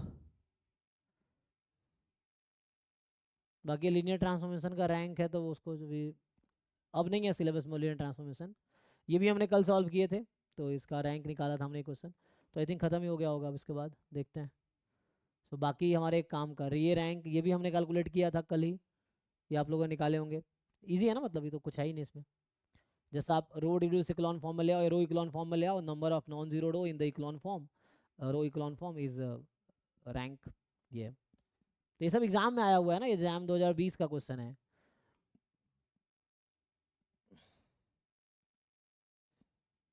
अब ये सिस्टम ऑफ इक्वेशन का क्वेश्चन है, जब सिस्टम ऑफ इक्वेशन पढ़ेंगे तो वो कहीं ना कहीं सिस्टम ऑफ इक्वेशन रैंक पे डिपेंड करता है, तो उससे आएगा। अब ये थ्योरेटिकल क्वेश्चन, अगेन ये थ्योरम बेस्ड क्वेश्चन है, थ्योरम्स और डेफिनेशंस ठीक से याद रहेगा तो आप कर पाएंगे, नहीं तो एग्जाम्पल से, ये हमने कल किया था, तो यहीं पे ख़त्म होता है। चलो मैं आगे बढ़ता हूँ अब। तो आज कुछ थ्योरम लिखे हैं मैंने, तो ये सब बाकी वही चीज़ें हैं, है ना, बाकी वहीं आ गया, तो हम लोग आगे बढ़ते हैं। सो अभी कुछ क्वेश्चन जैम का किया हमने, तो ये मैंने लिखा है आपको स्टैंडर्ड थ्योरम्स ऑन रैंक, जो कुछ थ्योरम्स लिखा है मैंने कि रैंक की क्या प्रॉपर्टीज है। फिर हमने देखा कि सम का क्या होगा, तो ए प्लस बी का rank less than equal to rank A plus rank B होगा। और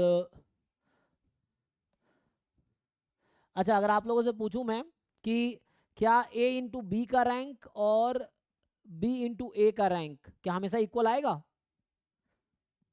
क्वेश्चन ये है। अगर मैं लिखूं कि rank of A into B matrix is equal to rank of B into A, yes और नो, ये पूछा जा रहा है।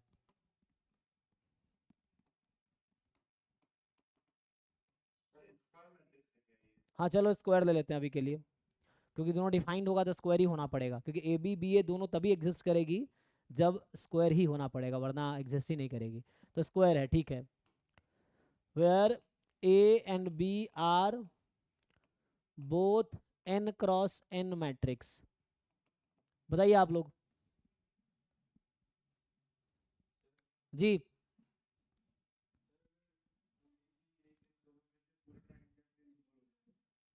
हाँ नहीं तो हमेशा देखो, हम जब पूछ रहे थे क्या ये हमेशा ऐसा होगा, I choose any A B, तो अगर एक काउंटर एग्जांपल मिल जाएगा तो इसका आंसर हो जाएगा नो। तो आप एक काउंटर एग्जांपल बताइए।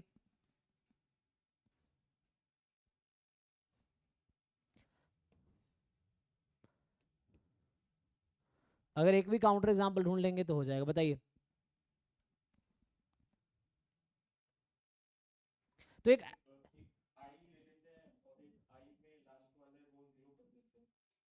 ठीक है, तो एक आप कह रहे हैं ये ले लेते हैं, तो रैंक तो इक्वल ही हो जाएगा फिर। आप तुम एक ऐसा मैट्रिक्स सोचो जहां ए इंटू बी जीरो मैट्रिक्स हो जाए और बी इंटू ए जीरो मैट्रिक्स ना हो, ऐसा सोचो, ऐसा मिल जाएगा।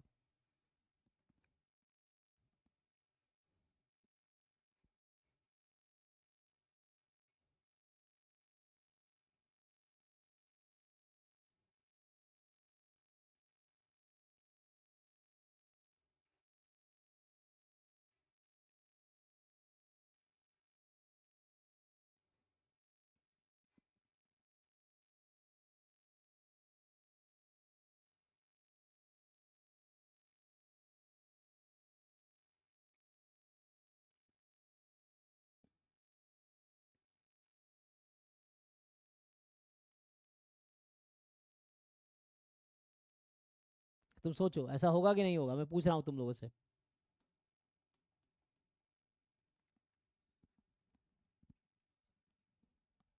ये मैं क्वेश्चन बना देता हूँ बेटे, है ना, एक क्वेश्चन बना देता हूँ ठीक से। क्वेश्चन ये है, चार ऑप्शन दे देता हूँ। क्वेश्चन वन है, let A and B are square matrices of order N, then पहला है कि rank of A B is equal to rank of B A.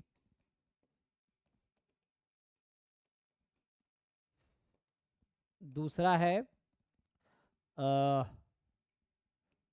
Trace of A B is equal to trace of B A. तीसरा है determinant of A B is equal to determinant of B A. And चौथा है कि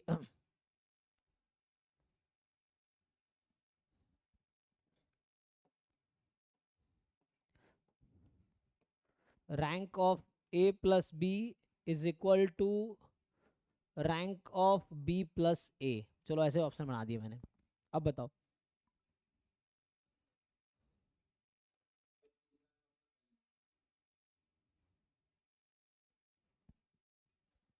अच्छा third fourth तो ठीक है ना। व्हाट अबाउट ए बी, सोचिए। हाँ थर्ड, बी भी ठीक है, ए बी और बी ए का ट्रेस हमेशा इक्वल होगा। और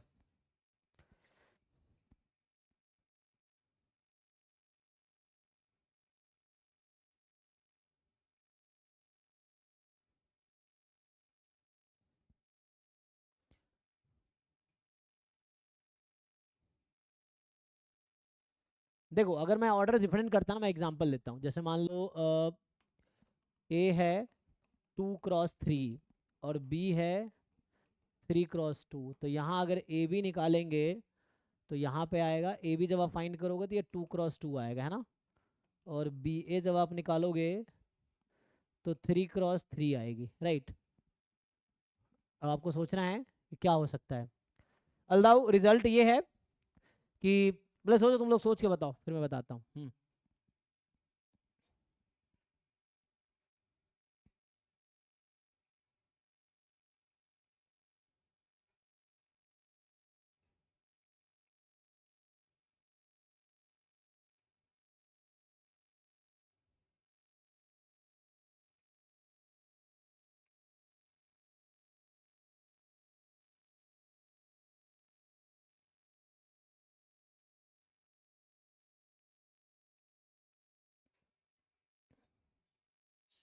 हम्म।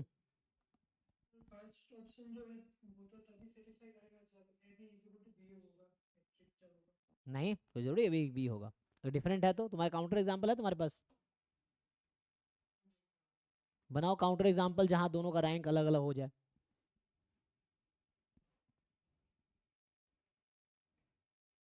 तो ये जो आपने ऑर्डर चेंज किए हैं, इससे भी तो प्रूव कर सकते हैं कि उसका हाईएस्ट पॉसिबल ऑर्डर रैंक 3 है और उसका हाईएस्ट पॉसिबल रैंक, तो कोई ना कोई तो ऐसी पक्का कंडीशन आएगी जो इक्वल नहीं होगी। नहीं नहीं वैसा नहीं होगा, ये तो मैंने नॉन स्क्वायर मैट्रिक्स लिया है और मैंने जो यहाँ क्वेश्चन लिखा वो स्क्वायर मैट्रिक्स के लिए लिखा है।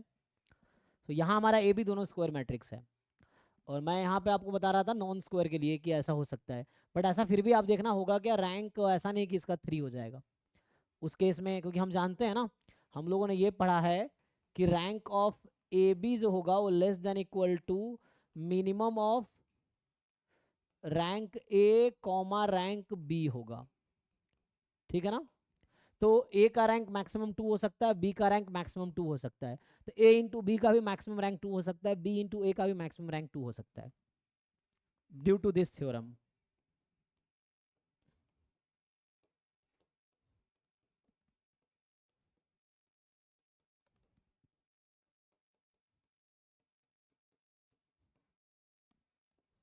ये है, तो चूंकि रैंक ए भी तो मैक्सिमम 2 ही हो सकता है, तो जब मैक्सिमम 2 पॉसिबल तो उसका मिनिमम 2 से कम ही होगा या मैक्सिमम 2 हो सकता है, तो rank B A can be maximum 2।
वो trace of A B equal to trace of B का कंडीशन है। हाँ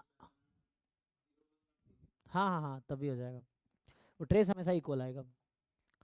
ये सब ना अभी थोड़ी चीज़ें ना आसान हो जाएगी आइगन वैल्यू के बाद, क्योंकि ट्रेस हो जाएगा सम ऑफ द आइगन वैल्यू और उससे आसान हो जाए, अभी थोड़ी मुश्किल है।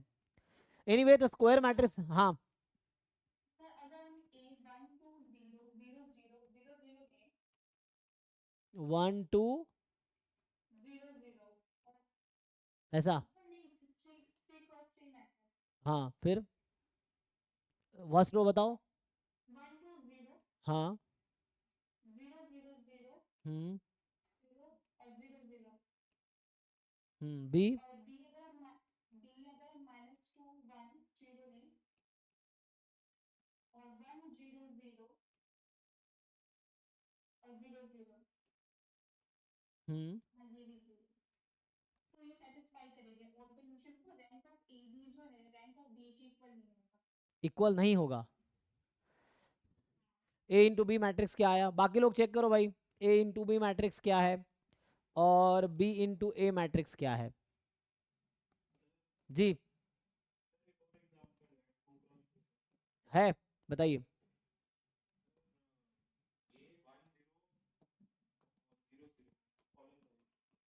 1 0 0 0 0 0 1 1, तो ए इंटू बी कितना आया,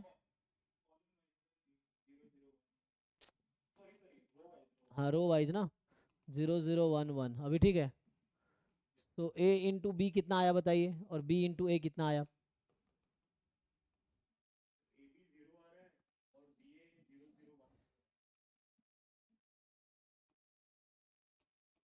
और बी ए इसको अब इससे मल्टीप्लाई करेंगे 0, इसको इससे 0 1 और इसको 0, है ना? ओके, तो ठीक है। देखो एक काउंटर एग्जांपल मिल गया यहाँ पे। सो रैंक ए बी का कितना है? यहाँ पे जीरो मैट्रिक्स है, रैंक ए बी 0 है। और बी ए का रैंक कितना है? ये नॉन जीरो मैट्रिक्स है। तो हमने बात rank is 0 if and only if matrix is a zero matrix. एक भी एलिमेंट नॉन जीरो है तो रैंक एटलीस्ट 1 होगी, 0 तो नहीं होगी। तो यहाँ 1 है ना, तो ये 1 क्रॉस 1 का हमें वो मिल जाएगा, या रो इक्लॉन फॉर्म में लाओगे तो इसको ऊपर ले और इसको नीचे, तो एक पाइवट एलिमेंट मिल जाएगा ना हमें। तो यहाँ से ये समझ आया कि जो रैंक ऑफ ए बी है, एक बार वेरीफाई कर लो बाकी लोग, सही है ना? So rank of A B 0 है और रैंक ऑफ बी ए 1 है। इक्वल तो नहीं है हमेशा, ठीक है ना? ट्रेस देख लो, जैसे ट्रेस की बात कर रहे थे ना आप, तो इसका ट्रेस और इसका trace, trace is the sum of diagonal entries. So trace इसका भी 0 है, ट्रेस इसका भी 0, ट्रेस तो इक्वल है, लेकिन रैंक इक्वल नहीं है। डिटर्मिनेंट इक्वल है। So determinant A B B हमेशा इक्वल होगा। इनफैक्ट ये इक्वल होगा डिटर्मिनेंट ए इंटू डिटर्मिनेंट बी के। और ये ए प्लस बी, बी प्लस ए तो सेम ही मैट्रिक्स है, तो कुछ अलग होना है नहीं इसके साथ। और ये इक्वल है तो ये जरूरी नहीं है ट्रू है। तो एक काउंटर एग्जाम्पल ये चेक करो, इससे अगर मल्टीप्लाई करो तो क्या आएगा बताओ? क्या हो जाएगा? मतलब ए बी बराबर बी ए हो रहा है रैंक। हाँ तो क्या आया आपको बताओ? ए बी मैट्रिक्स क्या आया, निकाला आपने? हम्म,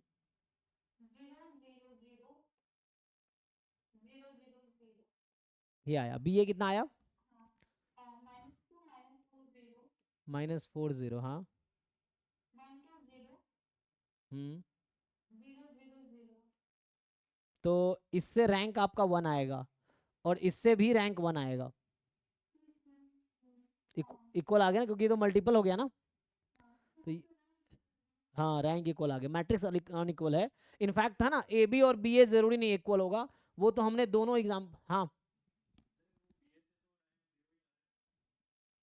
बी ए से rank,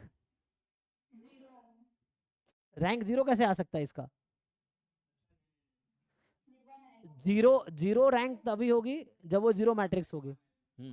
because only zero matrices have rank 0, मतलब rank 0 if and only if it is zero matrix. तो ये तो नॉन जीरो मैट्रिक्स है ना, तो रैंक 0 तो हो ही नहीं सकता। तो ये मल्टीपल है ना, तो एक रो डिपेंडेंट है दूसरे रो पे, तो एक ही इंडिपेंडेंट रो है एक्चुअली, रो रैंक 1 है इसका, कॉलम रैंक भी 1 है। तो ठीक है, तो ये एग्जाम्पल आई थिंक ठीक है, पर वेरीफाई कर लो बाकी लोग, ये सही लिखा है ना? मल्टीप्लाई करके देख लो, ए बी बी ए सही लिखा है।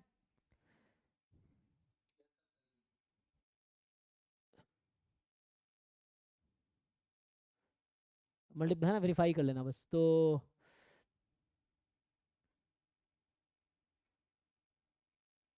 सही है। बी ए जब निकाल रहे थे ना हम यहाँ से, वो किया 0 0 1 0, ठीक है ओके। तो ये ट्रू नहीं है, जैसे हमारे ऑप्शन गलत दिखाना है तो मुझे एक काउंटर एग्जाम्पल ढूंढना पड़ेगा, तो ये एक काउंटर एग्जाम्पल है ना? ऐसे बहुत सारे काउंटर एग्जाम्पल है, जरूर यही है, तो इसलिए ये थ्योरम नहीं होगा, है ना? ऐसा थ्योरम आप कहीं नहीं देखे। तो एग्जाम में इस तरह क्वेश्चन आपसे पूछे जाएंगे, ये है। तो वहां पे आपको प्रूफ करने के बजाय आपको ट्राई करना होगा गलत प्रूफ कर दे समहाउ, किसी ऑप्शन को डिस्कार्ड करना है तो जो थ्योरम है वो तो ट्रू हो जाएगा, जो नहीं है तो वो करना पड़ेगा। ठीक है, आगे मैं देखता हूँ आगे क्या है सिलेबस में, तो आगे हम कंटिन्यू करते हैं। तो है ना, जैसे हम लोग रैंक अभी इस पे बात कर रहे थे पिछले 3, आज 4th क्लास है, तो रैंक पे हम 4th क्लास ही हम अभी कवर कर रहे थे, है ना? यहाँ तक आ गया। और अब है partition of matrices and simple matrices.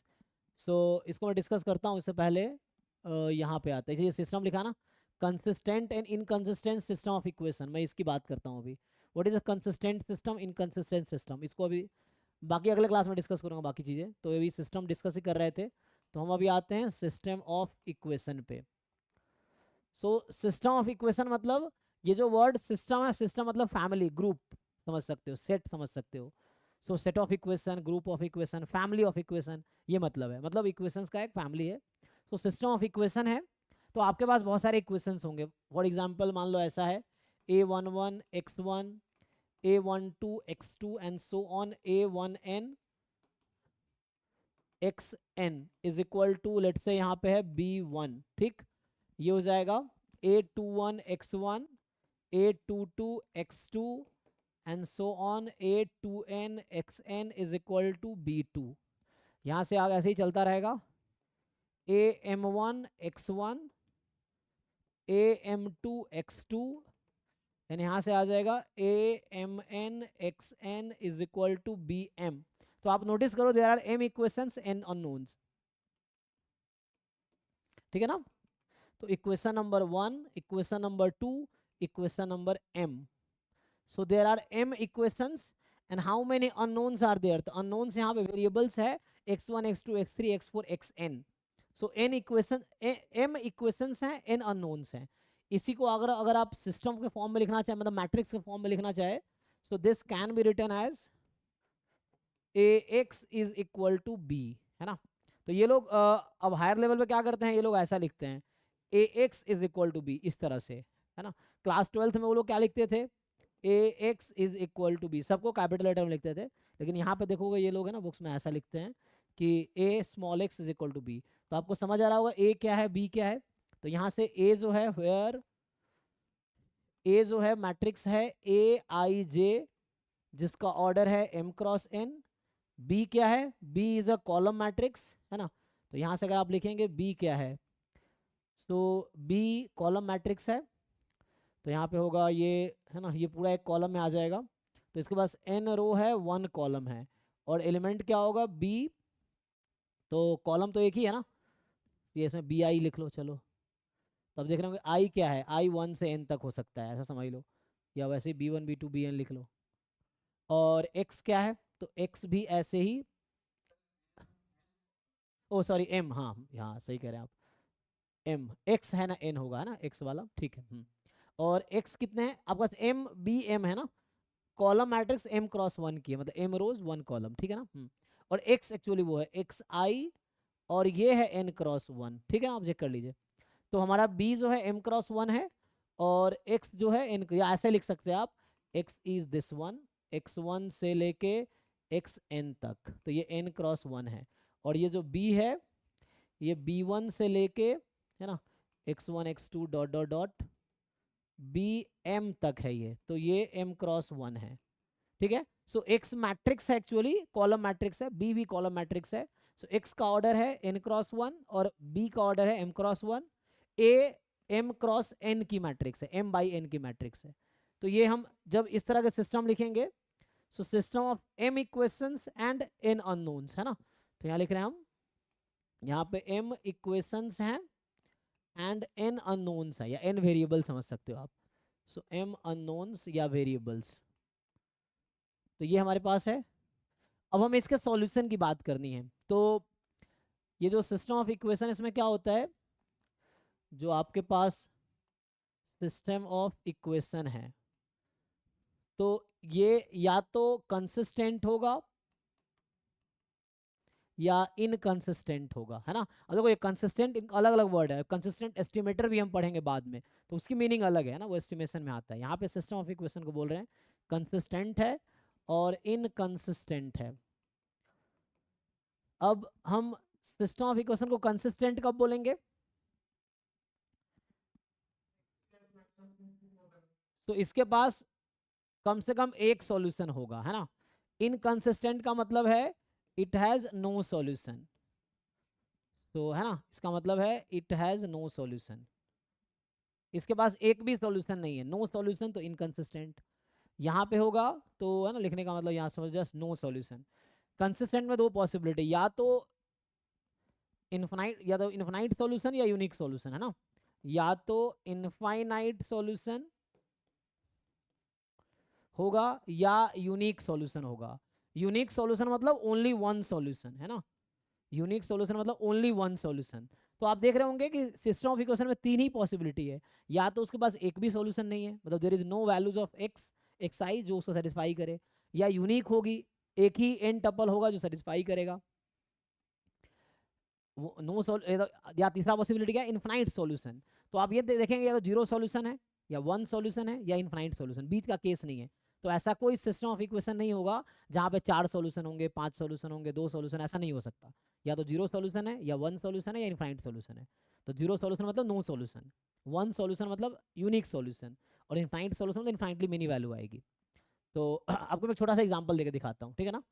So consistent मतलब हैज सॉल्यूशन, इसके पास एटलीस्ट वन सॉल्यूशन है, तो समझ तो आई गया ना। कंसिस्टेंट का मतलब एटलीस्ट वन सॉल्यूशन है इसके पास, तो वो कंसिस्टेंट है। इनकंसिस्टेंट मतलब नो सॉल्यूशन, कंसिस्टेंट मतलब एटलीस्ट वन सॉल्यूशन, ये तो इनफाइनाइट सॉल्यूशन, ये डेफिनेशन समझ लो ऐसा। या मैं अलग से लिख के दिखाऊं तो कंसिस्टेंट का मतलब है कि अ system of equation is consistent if and only if it has at least one solution। तो at least one solution का मतलब यहाँ पे ये हो गया, तो हालांकि मतलब एक भी सॉल्यूशन है, ये तो एक है या इनफाइनाइट है, ये चीज़ है कंसिस्टेंट का मतलब। और इनकंसिस्टेंट का मतलब हो गया, या इट हैज़, है ना, इनकंसिस्टेंट का मतलब है it has no solution. So a system of equations is inconsistent if and only if it has no solution, एक भी solution इसके पास नहीं है ना। सो मैं एक छोटा सा एग्जांपल लिखता हूँ, तीन डिफरेंट इक्वेशंस लिखता हूँ, आपको बताना है कि कौन सा क्या है। अभी मैं लिख रहा था ना, एक आसान सा जस्ट मैं लिखता हूँ, x plus Y is one, and मान लो x प्लस वाई, या मैं लिख देता हूँ सिंपल समझने के लिए आपके, 2x plus two Y is two, एक ये हो गया। एक हो सकता है x plus Y is one, X minus Y is minus one, और तीसरा है x plus Y is one and 2x plus two Y is three. आपको बताना है कि किसके पास कितने सॉल्यूशंस हैं।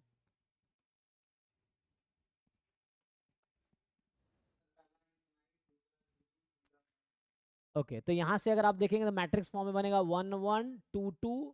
इसको आप ऐसा लिख सकते हैं, X Y is equal to 1 2, इसको आप मैट्रिक्स फॉर्म में ऐसा लिख पाएंगे।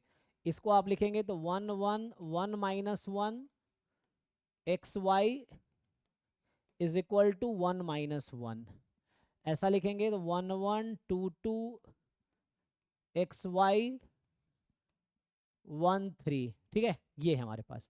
तो ये वही चीज़ है, इसको ऐसा लिखेंगे आप, A X is equal to B, ये भी है A X is equal to B, इस फॉर्म में लिखेंगे A X is equal to B. तो यहाँ मैंने ऐसा बनाया कि दो इक्वेशन है, 2/2 का स्क्वायर बन गया एक्चुअली। तो यहाँ से अगर आप नोटिस करेंगे डिटर्मिनांट ए यहाँ क्या आ रहा है, जीरो आ रहा है ना। यहाँ आप नोटिस करेंगे डिटर्मिनांट ए नॉन जीरो है, और यहाँ आप नोटिस करेंगे डिटर्मिनांट ए जीरो है। अच्छा वैसे आपने 10th क्लास में सॉल्व करना सीखा होगा, हाउ टू सॉल्व। ऐसे अगर सॉल्व करके आप देखो तो आपको पता चलेगा यहाँ से कि इसके पास इन्फिनाइट सॉल्यूशन है ना, इन्फिनाइट सॉल्यूशन है। इसके पास अगर आप देखेंगे तो यूनिक सॉल्यूशन है। मैं ये देख के बता रहा हूँ, इक्वेशन देख के, मैंने यहाँ से कुछ नहीं देखा, बस इक्वेशन देख के आप सॉल्व कर लो, एक्स वाई क्या क्या वैल्यू आती है दिख जाएगी। इसके पास यूनिक सॉल्यूशन है, और इसको अगर आप सॉल्व करोगे तो यहाँ से नो सॉल्यूशन आएगा, है ना। जैसे हमारा सेट ऑफ सॉल्यूशन पूछ लूँ आपसे, क्या क्या सॉल्यूशन है, जैसे मैंने कहा यहाँ पे इन्फिनाइट सॉल्यूशन है, तो क्या है बताइए, what are the infinite solution. X क्या होगा, वाई क्या होगा। तो जैसे अगर यहाँ से X K Y is equal to one minus K, now you are free to choose K any real number. So आप कोई भी रियल नंबर चूज कर लो। तो आप के को कोई भी रियल नंबर लोगे तो, है ना, जैसे के को मैं वन रखूंगा तो एक्स बराबर वन, तो Y is equal to zero, इस तरह से। और इस तरह से इनफाइनटली मेनी सॉल्यूशन है इसके पास। आप ग्राफ बना के भी देख सकते हैं, पेयर ऑफ लाइंस हैं तो आप ग्राफ बना के देखिए, parallel line no solution, intersecting line unique solution, coincident line infinitely many solution, ये भी आपने लोअर क्लास में पढ़ा होगा, तो उससे रिलेट कर रहा हूँ मैं। यहाँ यूनिक सॉल्यूशन है तो एक्स क्या है, वाई क्या है, what is X what is Y, add कर लो। तो X zero and Y, X zero Y one, तो ये यूनिक है। तो इसके अलावा और कोई दूसरा सॉल्यूशन नहीं मिलेगा, तो दिस इज यूनिक सॉल्यूशन। ये X zero Y one is unique value, अब कोई दूसरा सॉल्यूशन नहीं है यहाँ पे। X one Y zero Y one X zero X two Y minus one, इस तरह से बहुत सारे सॉल्यूशन मिल जाएंगे। यहाँ नो सॉल्यूशन है तो एग्जिस्ट ही नहीं करता है ना, ऐसा कोई एक्स वाई की वैल्यू होगी नहीं जो इसको सेटिस्फाई कर ले। इसका मतलब है कि नो सॉल्यूशन, तो no value of X Y exist, no value of X Y exist which satisfy given equation। Given equations, ठीक है ना, तो ऐसी कोई वैल्यू नहीं है। अब यहाँ से मैं क्या कहना चाह रहा हूँ कि which one is a consistent, तो जिसके पास एक भी सॉल्यूशन है वो कंसिस्टेंट है, जैसे ये, so this system is consistent, ये आपका कंसिस्टेंट है। इसके पास कितना है, यूनिक सॉल्यूशन है, ये भी कंसिस्टेंट है। नो सॉल्यूशन है, ये इनकंसिस्टेंट है, ठीक है। अच्छा, एक और चीज मैं आपको बोलता हूँ, आप नोटिस करो, अगर आपसे मैं पूछूं पहले पार्ट में, चलो 3 पार्ट में डिवाइड कर देते हैं, दिस वाज पार्ट 1, ये पार्ट 1, इसको पार्ट 2 बोल दो और इसको पार्ट 3 बोल दो। 3 इक्वेशन लिए ना हमने, 1 2 3, तो बताओ 1 में, 2 में और 3 में, what is rank of A in part 1, what is rank of A in part 2, what is rank of A in part 3, देख के बताइए। ए मैट्रिक्स जो आपको दिख रहा होगा, ए क्या है मैट्रिक्स, ए पहला वाला मैट्रिक्स है, पहले वाले में 1, दूसरे वाले में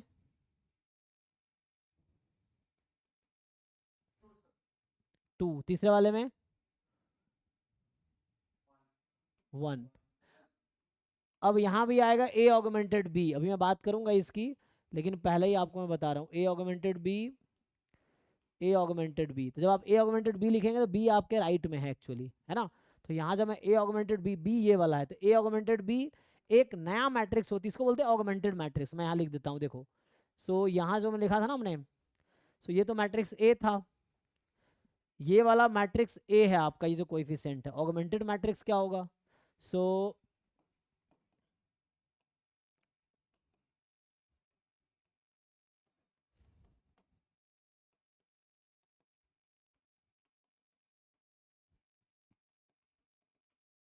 मान लो ये सिस्टम ऑफ इक्वेशन, इसमें मुझे लिखना है ऑगमेंटेड मैट्रिक्स को डिफाइन करना है, तो हमारा सिस्टम ऑफ इक्वेशन है A X is equal to B, where हमने अभी आपको कहा था कि ए जो है मेरे पास, this A is nothing but M cross N matrix, ये मेरा M cross N matrix, M N कुछ भी हो सकता है, एम मोर देन एन हो सकता है, एन मोर देन एम हो सकता है, एम इक्वल टू एन हो सकता है, इस तरह से। और जो हमारे पास एक्स आता है वो x1 x2 up to xn, और जो b हमने लिखा था x1 x2 नहीं, b है ना, तो b1 b2, b1 b2 up to bm, ये लिखा था हमने, ये इस तरह से लिखना, मैट्रिक्स ही है वो, तो कॉलम वेक्टर है। नाउ ऑगमेंटेड मैट्रिक्स जो होता है ना, ऑगमेंटेड मैट्रिक्स है ना, corresponding to system, corresponding to system of equation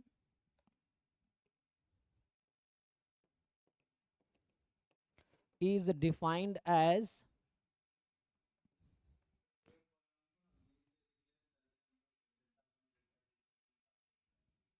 अच्छा नहीं नहीं, वो तो वो आप जो कह रहे हैं वो उसका नाम है क्रैमर्स रूल, अब वो डिस्कस नहीं कर रहे हम लोग, वो करेंगे बाद में, वो क्रैमर्स रूल है वो। तो अभी हम लोग ऑगमेंटेड मैट्रिक्स लिख रहे हैं, तो सॉल्व करने के लिए ऑगमेंट, वो क्रैमर्स रूल उसका नाम, तो ये है ए ऑगमेंटेड बी। अगर आप इस मैट्रिक्स को लिखना चाहें एक्सप्लिसिटली तो क्या हो जाएगा, मतलब बी वाला यहाँ पूरा ए आई जे तो आएगा ही, बस बी वाला कॉलम यहाँ ऐड कर देना, इसको बोलते हैं ऑगमेंटेड मैट्रिक्स। तो एम क्रॉस एन की मैट्रिक्स ए है, और उसमें हम एक कॉलम और ऐड कर देंगे एंड में, तो वो आपका ऑगमेंटेड मैट्रिक्स इसको बोलते हैं। अब जैसे इस क्वेश्चन में मैं आपको लिख के दिखाता हूँ, जैसे ये क्वेश्चन था मेरा, तो अगर हम ऑगमेंटेड मैट्रिक्स लिखे, मान लो यहाँ पे मैं लिख के दिखाऊँ इस वाले पार्ट में, सो यहाँ पे क्या है, ए ऑगमेंटेड बी, ए तो पता ही है आपको, सो इसमें क्या, ए के साथ साथ एक और कॉलम ऐड कर दो, 1 1 2 2 था, और यहाँ पे आ जाएगा आपके पास, सो यहाँ आ जाएगा 1 2, फिर ए ऑगमेंटेड बी आप दूसरे वाले पार्ट में लिखिए बाद में ना, सो ये मैं यहाँ लिख देता हूँ, इसका जो ऑगमेंटेड मैट्रिक्स होगा कि 1 1 1 -1, और यहाँ है 1 -1, ये वाला है, बस ये लाइन ऐड कर देना, लाइन हटा देंगे तो भी कोई दिक्कत नहीं होगा, ठीक है ना, या डॉट डॉट लिख सकते हैं जैसे लोग लिखते हैं। और तीसरा जो है मेरे पास कि, अरे शिवा भाई, लीजिए इससे बात कर लीजिए, बैठो। तो ठीक है ना। तो यहाँ से आ जाएगा 1 1 1 माइनस 1, ठीक है। यहाँ से आप लिखेंगे ए ऑगमेंटेड बी, तो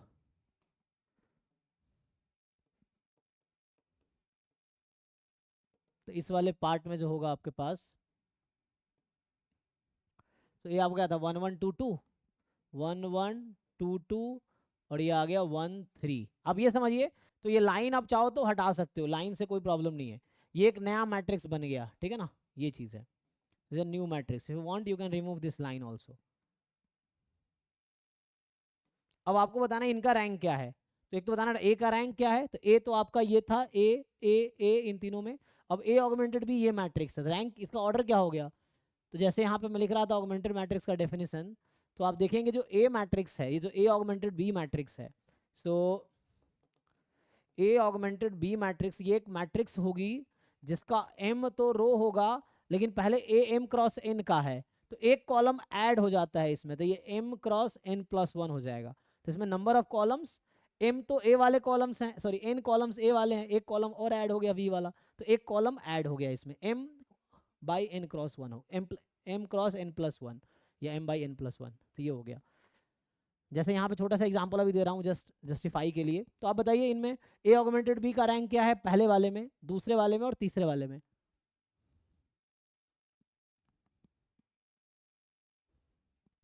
है ना, यहाँ क्या है 1 1 1 2 2 2, ये तो डिपेंड कर रहा है एक दूसरे पे, तो इंडिपेंडेंट होगा, इंडिपेंडेंट एक ही होगा, तो उस केस में चेक कर लो। सो आपको फर्स्ट पार्ट में इसका रैंक बताना है, दूसरे पार्ट में इसका रैंक, तीसरे पार्ट में इसका रैंक।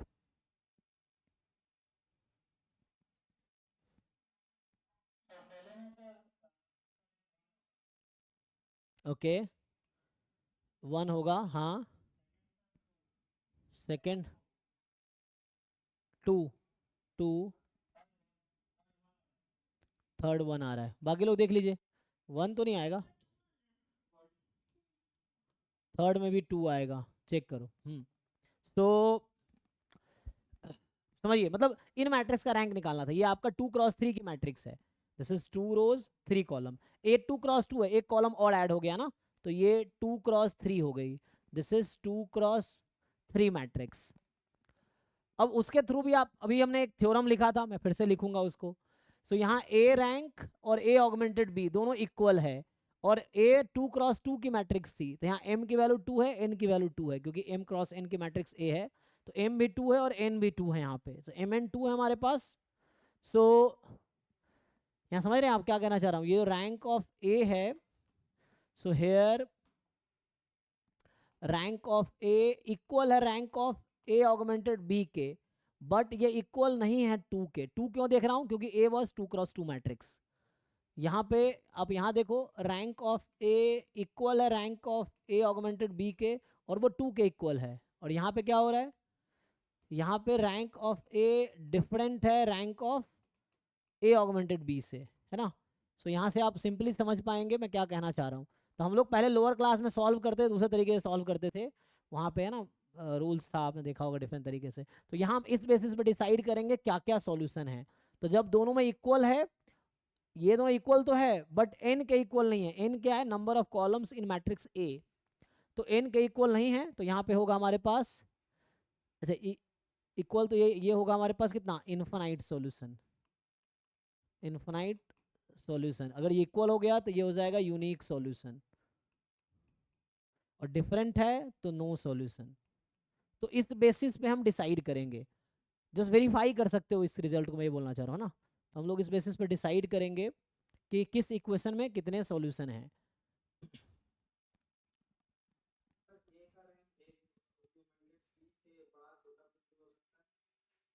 नहीं, छोटा तो नहीं हो सकता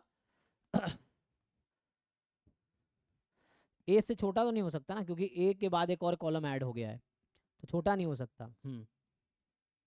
है ना, ए या ए से ज़्यादा ही हो सकता है ए ऑगमेंटेड बी का रैंक।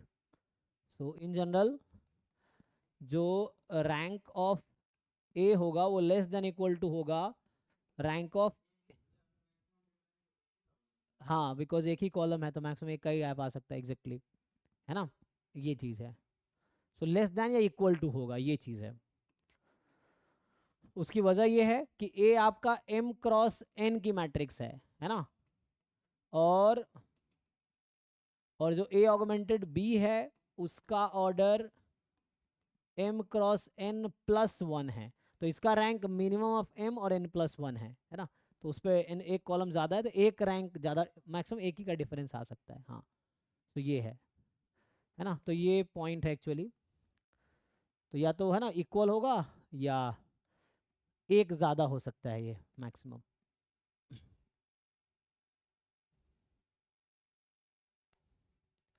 और इवन जो m क्रॉस n की मैट्रिक्स है ना, तो डिपेंड करेगा ना क्या है उसके हिसाब से mn का।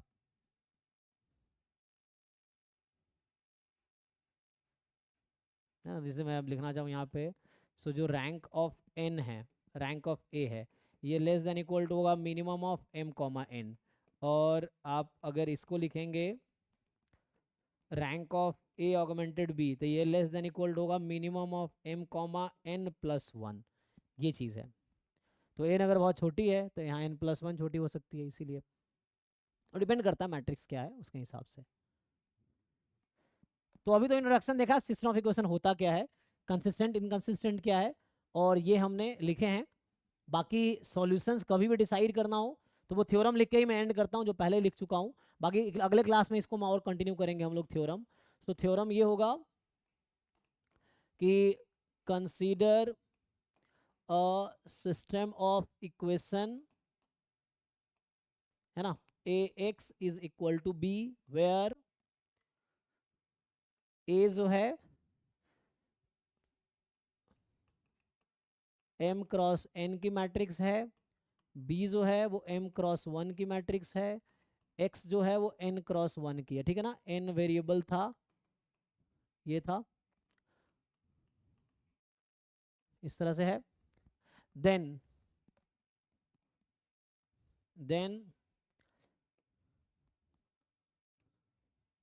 सिस्टम हैज, पहला ऑप्शन है unique solution if and only if rank of a is equal to rank of a augmented b is equal to n। ठीक, दूसरा है infinite solution if and only if rank of a is equal to rank of a augmented b और ये not equal to n होगा। And तीसरा है no solution if and only if, ये theorem है जिसके बेस पे हम क्वेश्चन सॉल्व करेंगे। अब कोई भी क्वेश्चन कर सकते, जितने भी सिस्टम ऑफ इक्वेशन का सारे क्वेश्चन इससे सॉल्व हो जाएंगे। Rank of A is different than rank of A augmented B, ठीक है। सो ये हमारे पास थ्योरम है जिसके बेसिस पे सॉल्यूशन हो जाएगा। तो ये अच्छा, जैसे दो तरह का आएगा, homogeneous system of equation, non homogeneous system of equation, तो उसको मैं नेक्स्ट क्लास में, इसको मैं यहीं से कंटिन्यू करूंगा नेक्स्ट क्लास में। जैसे अब सिस्टम ऑफ इक्वेशन के दो पार्ट है, सो सिस्टम ऑफ इक्वेशन में है ना, अभी लिखा था एक तो पार्ट देखा था consistent inconsistent according to solution. तो अगर वन सॉल्यूशन या इनफाइनाइट सॉल्यूशन है तो कंसिस्टेंट है, नो सॉल्यूशन तो इनकंसिस्टेंट है। दूसरे तरीके से देखिए तो इसके दो पार्ट है, एक होता है होमोजीनियस सिस्टम, एक नॉन होमोजीनियस सिस्टम, है ना। सिस्टम ऑफ इक्वेशन आपका है ax is equal to b, तो ये होगा homogeneous system of equation, system of equation, और दूसरा होगा non homogeneous system of equation. So क्या होगा होमोजीनियस सिस्टम ऑफ इक्वेशन, इसको कब बोलेंगे ये होमोजीनियस सिस्टम ऑफ इक्वेशन है?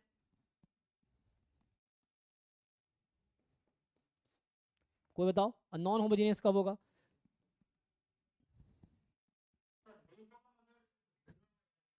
Yes yes, B is zero matrix and B is non zero matrix, ठीक है। सो अब मैंने कहा ना ए एक्स बराबर जीरो, तो आप बुक्स में देखो वो लिखा रहता है कि जब बी को आपने जीरो रख दिया तो यहाँ सिस्टम क्या बन जाएगी, तो ये सिस्टम है आपका A X is equal to zero, ये सिस्टम है। और ये क्या हो जाएगा, A X is equal to B, जहाँ बी नॉन जीरो होगा।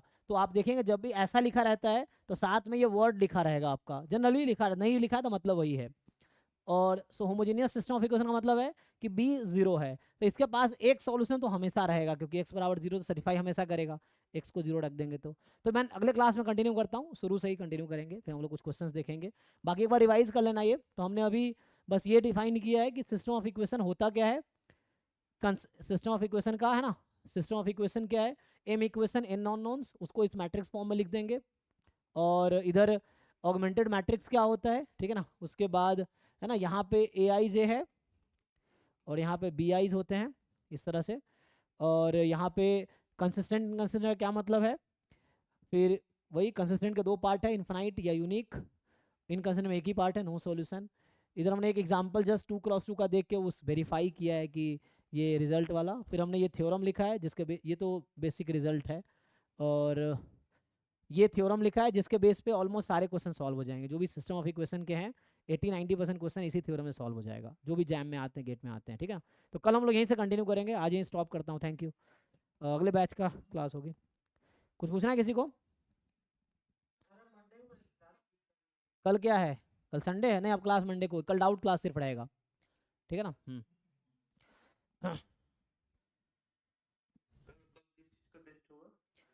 टेस्ट तो मैम से पूछना पड़ेगा, आई थिंक वो किस अपलोड करे, ज्योति मैम को अगर टेक्स्ट करो उसमें नंबर है ना, ये वो बता देंगे, एक्चुअली मुझे आइडिया नहीं, वो टेस्ट वही देखती हैं, तो उनको देखना पड़ेगा क्या करवा रही हैं।